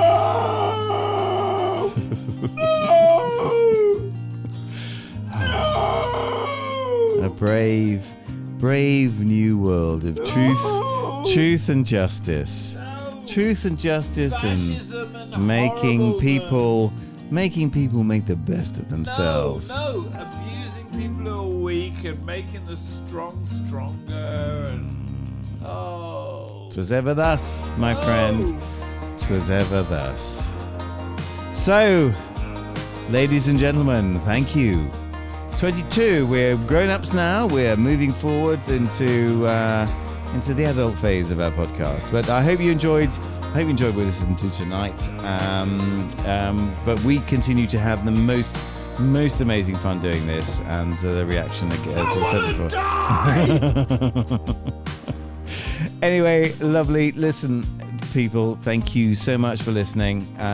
We've had great fun as ever, and we look forward to entertaining you again next time. I wish you'd do that for real.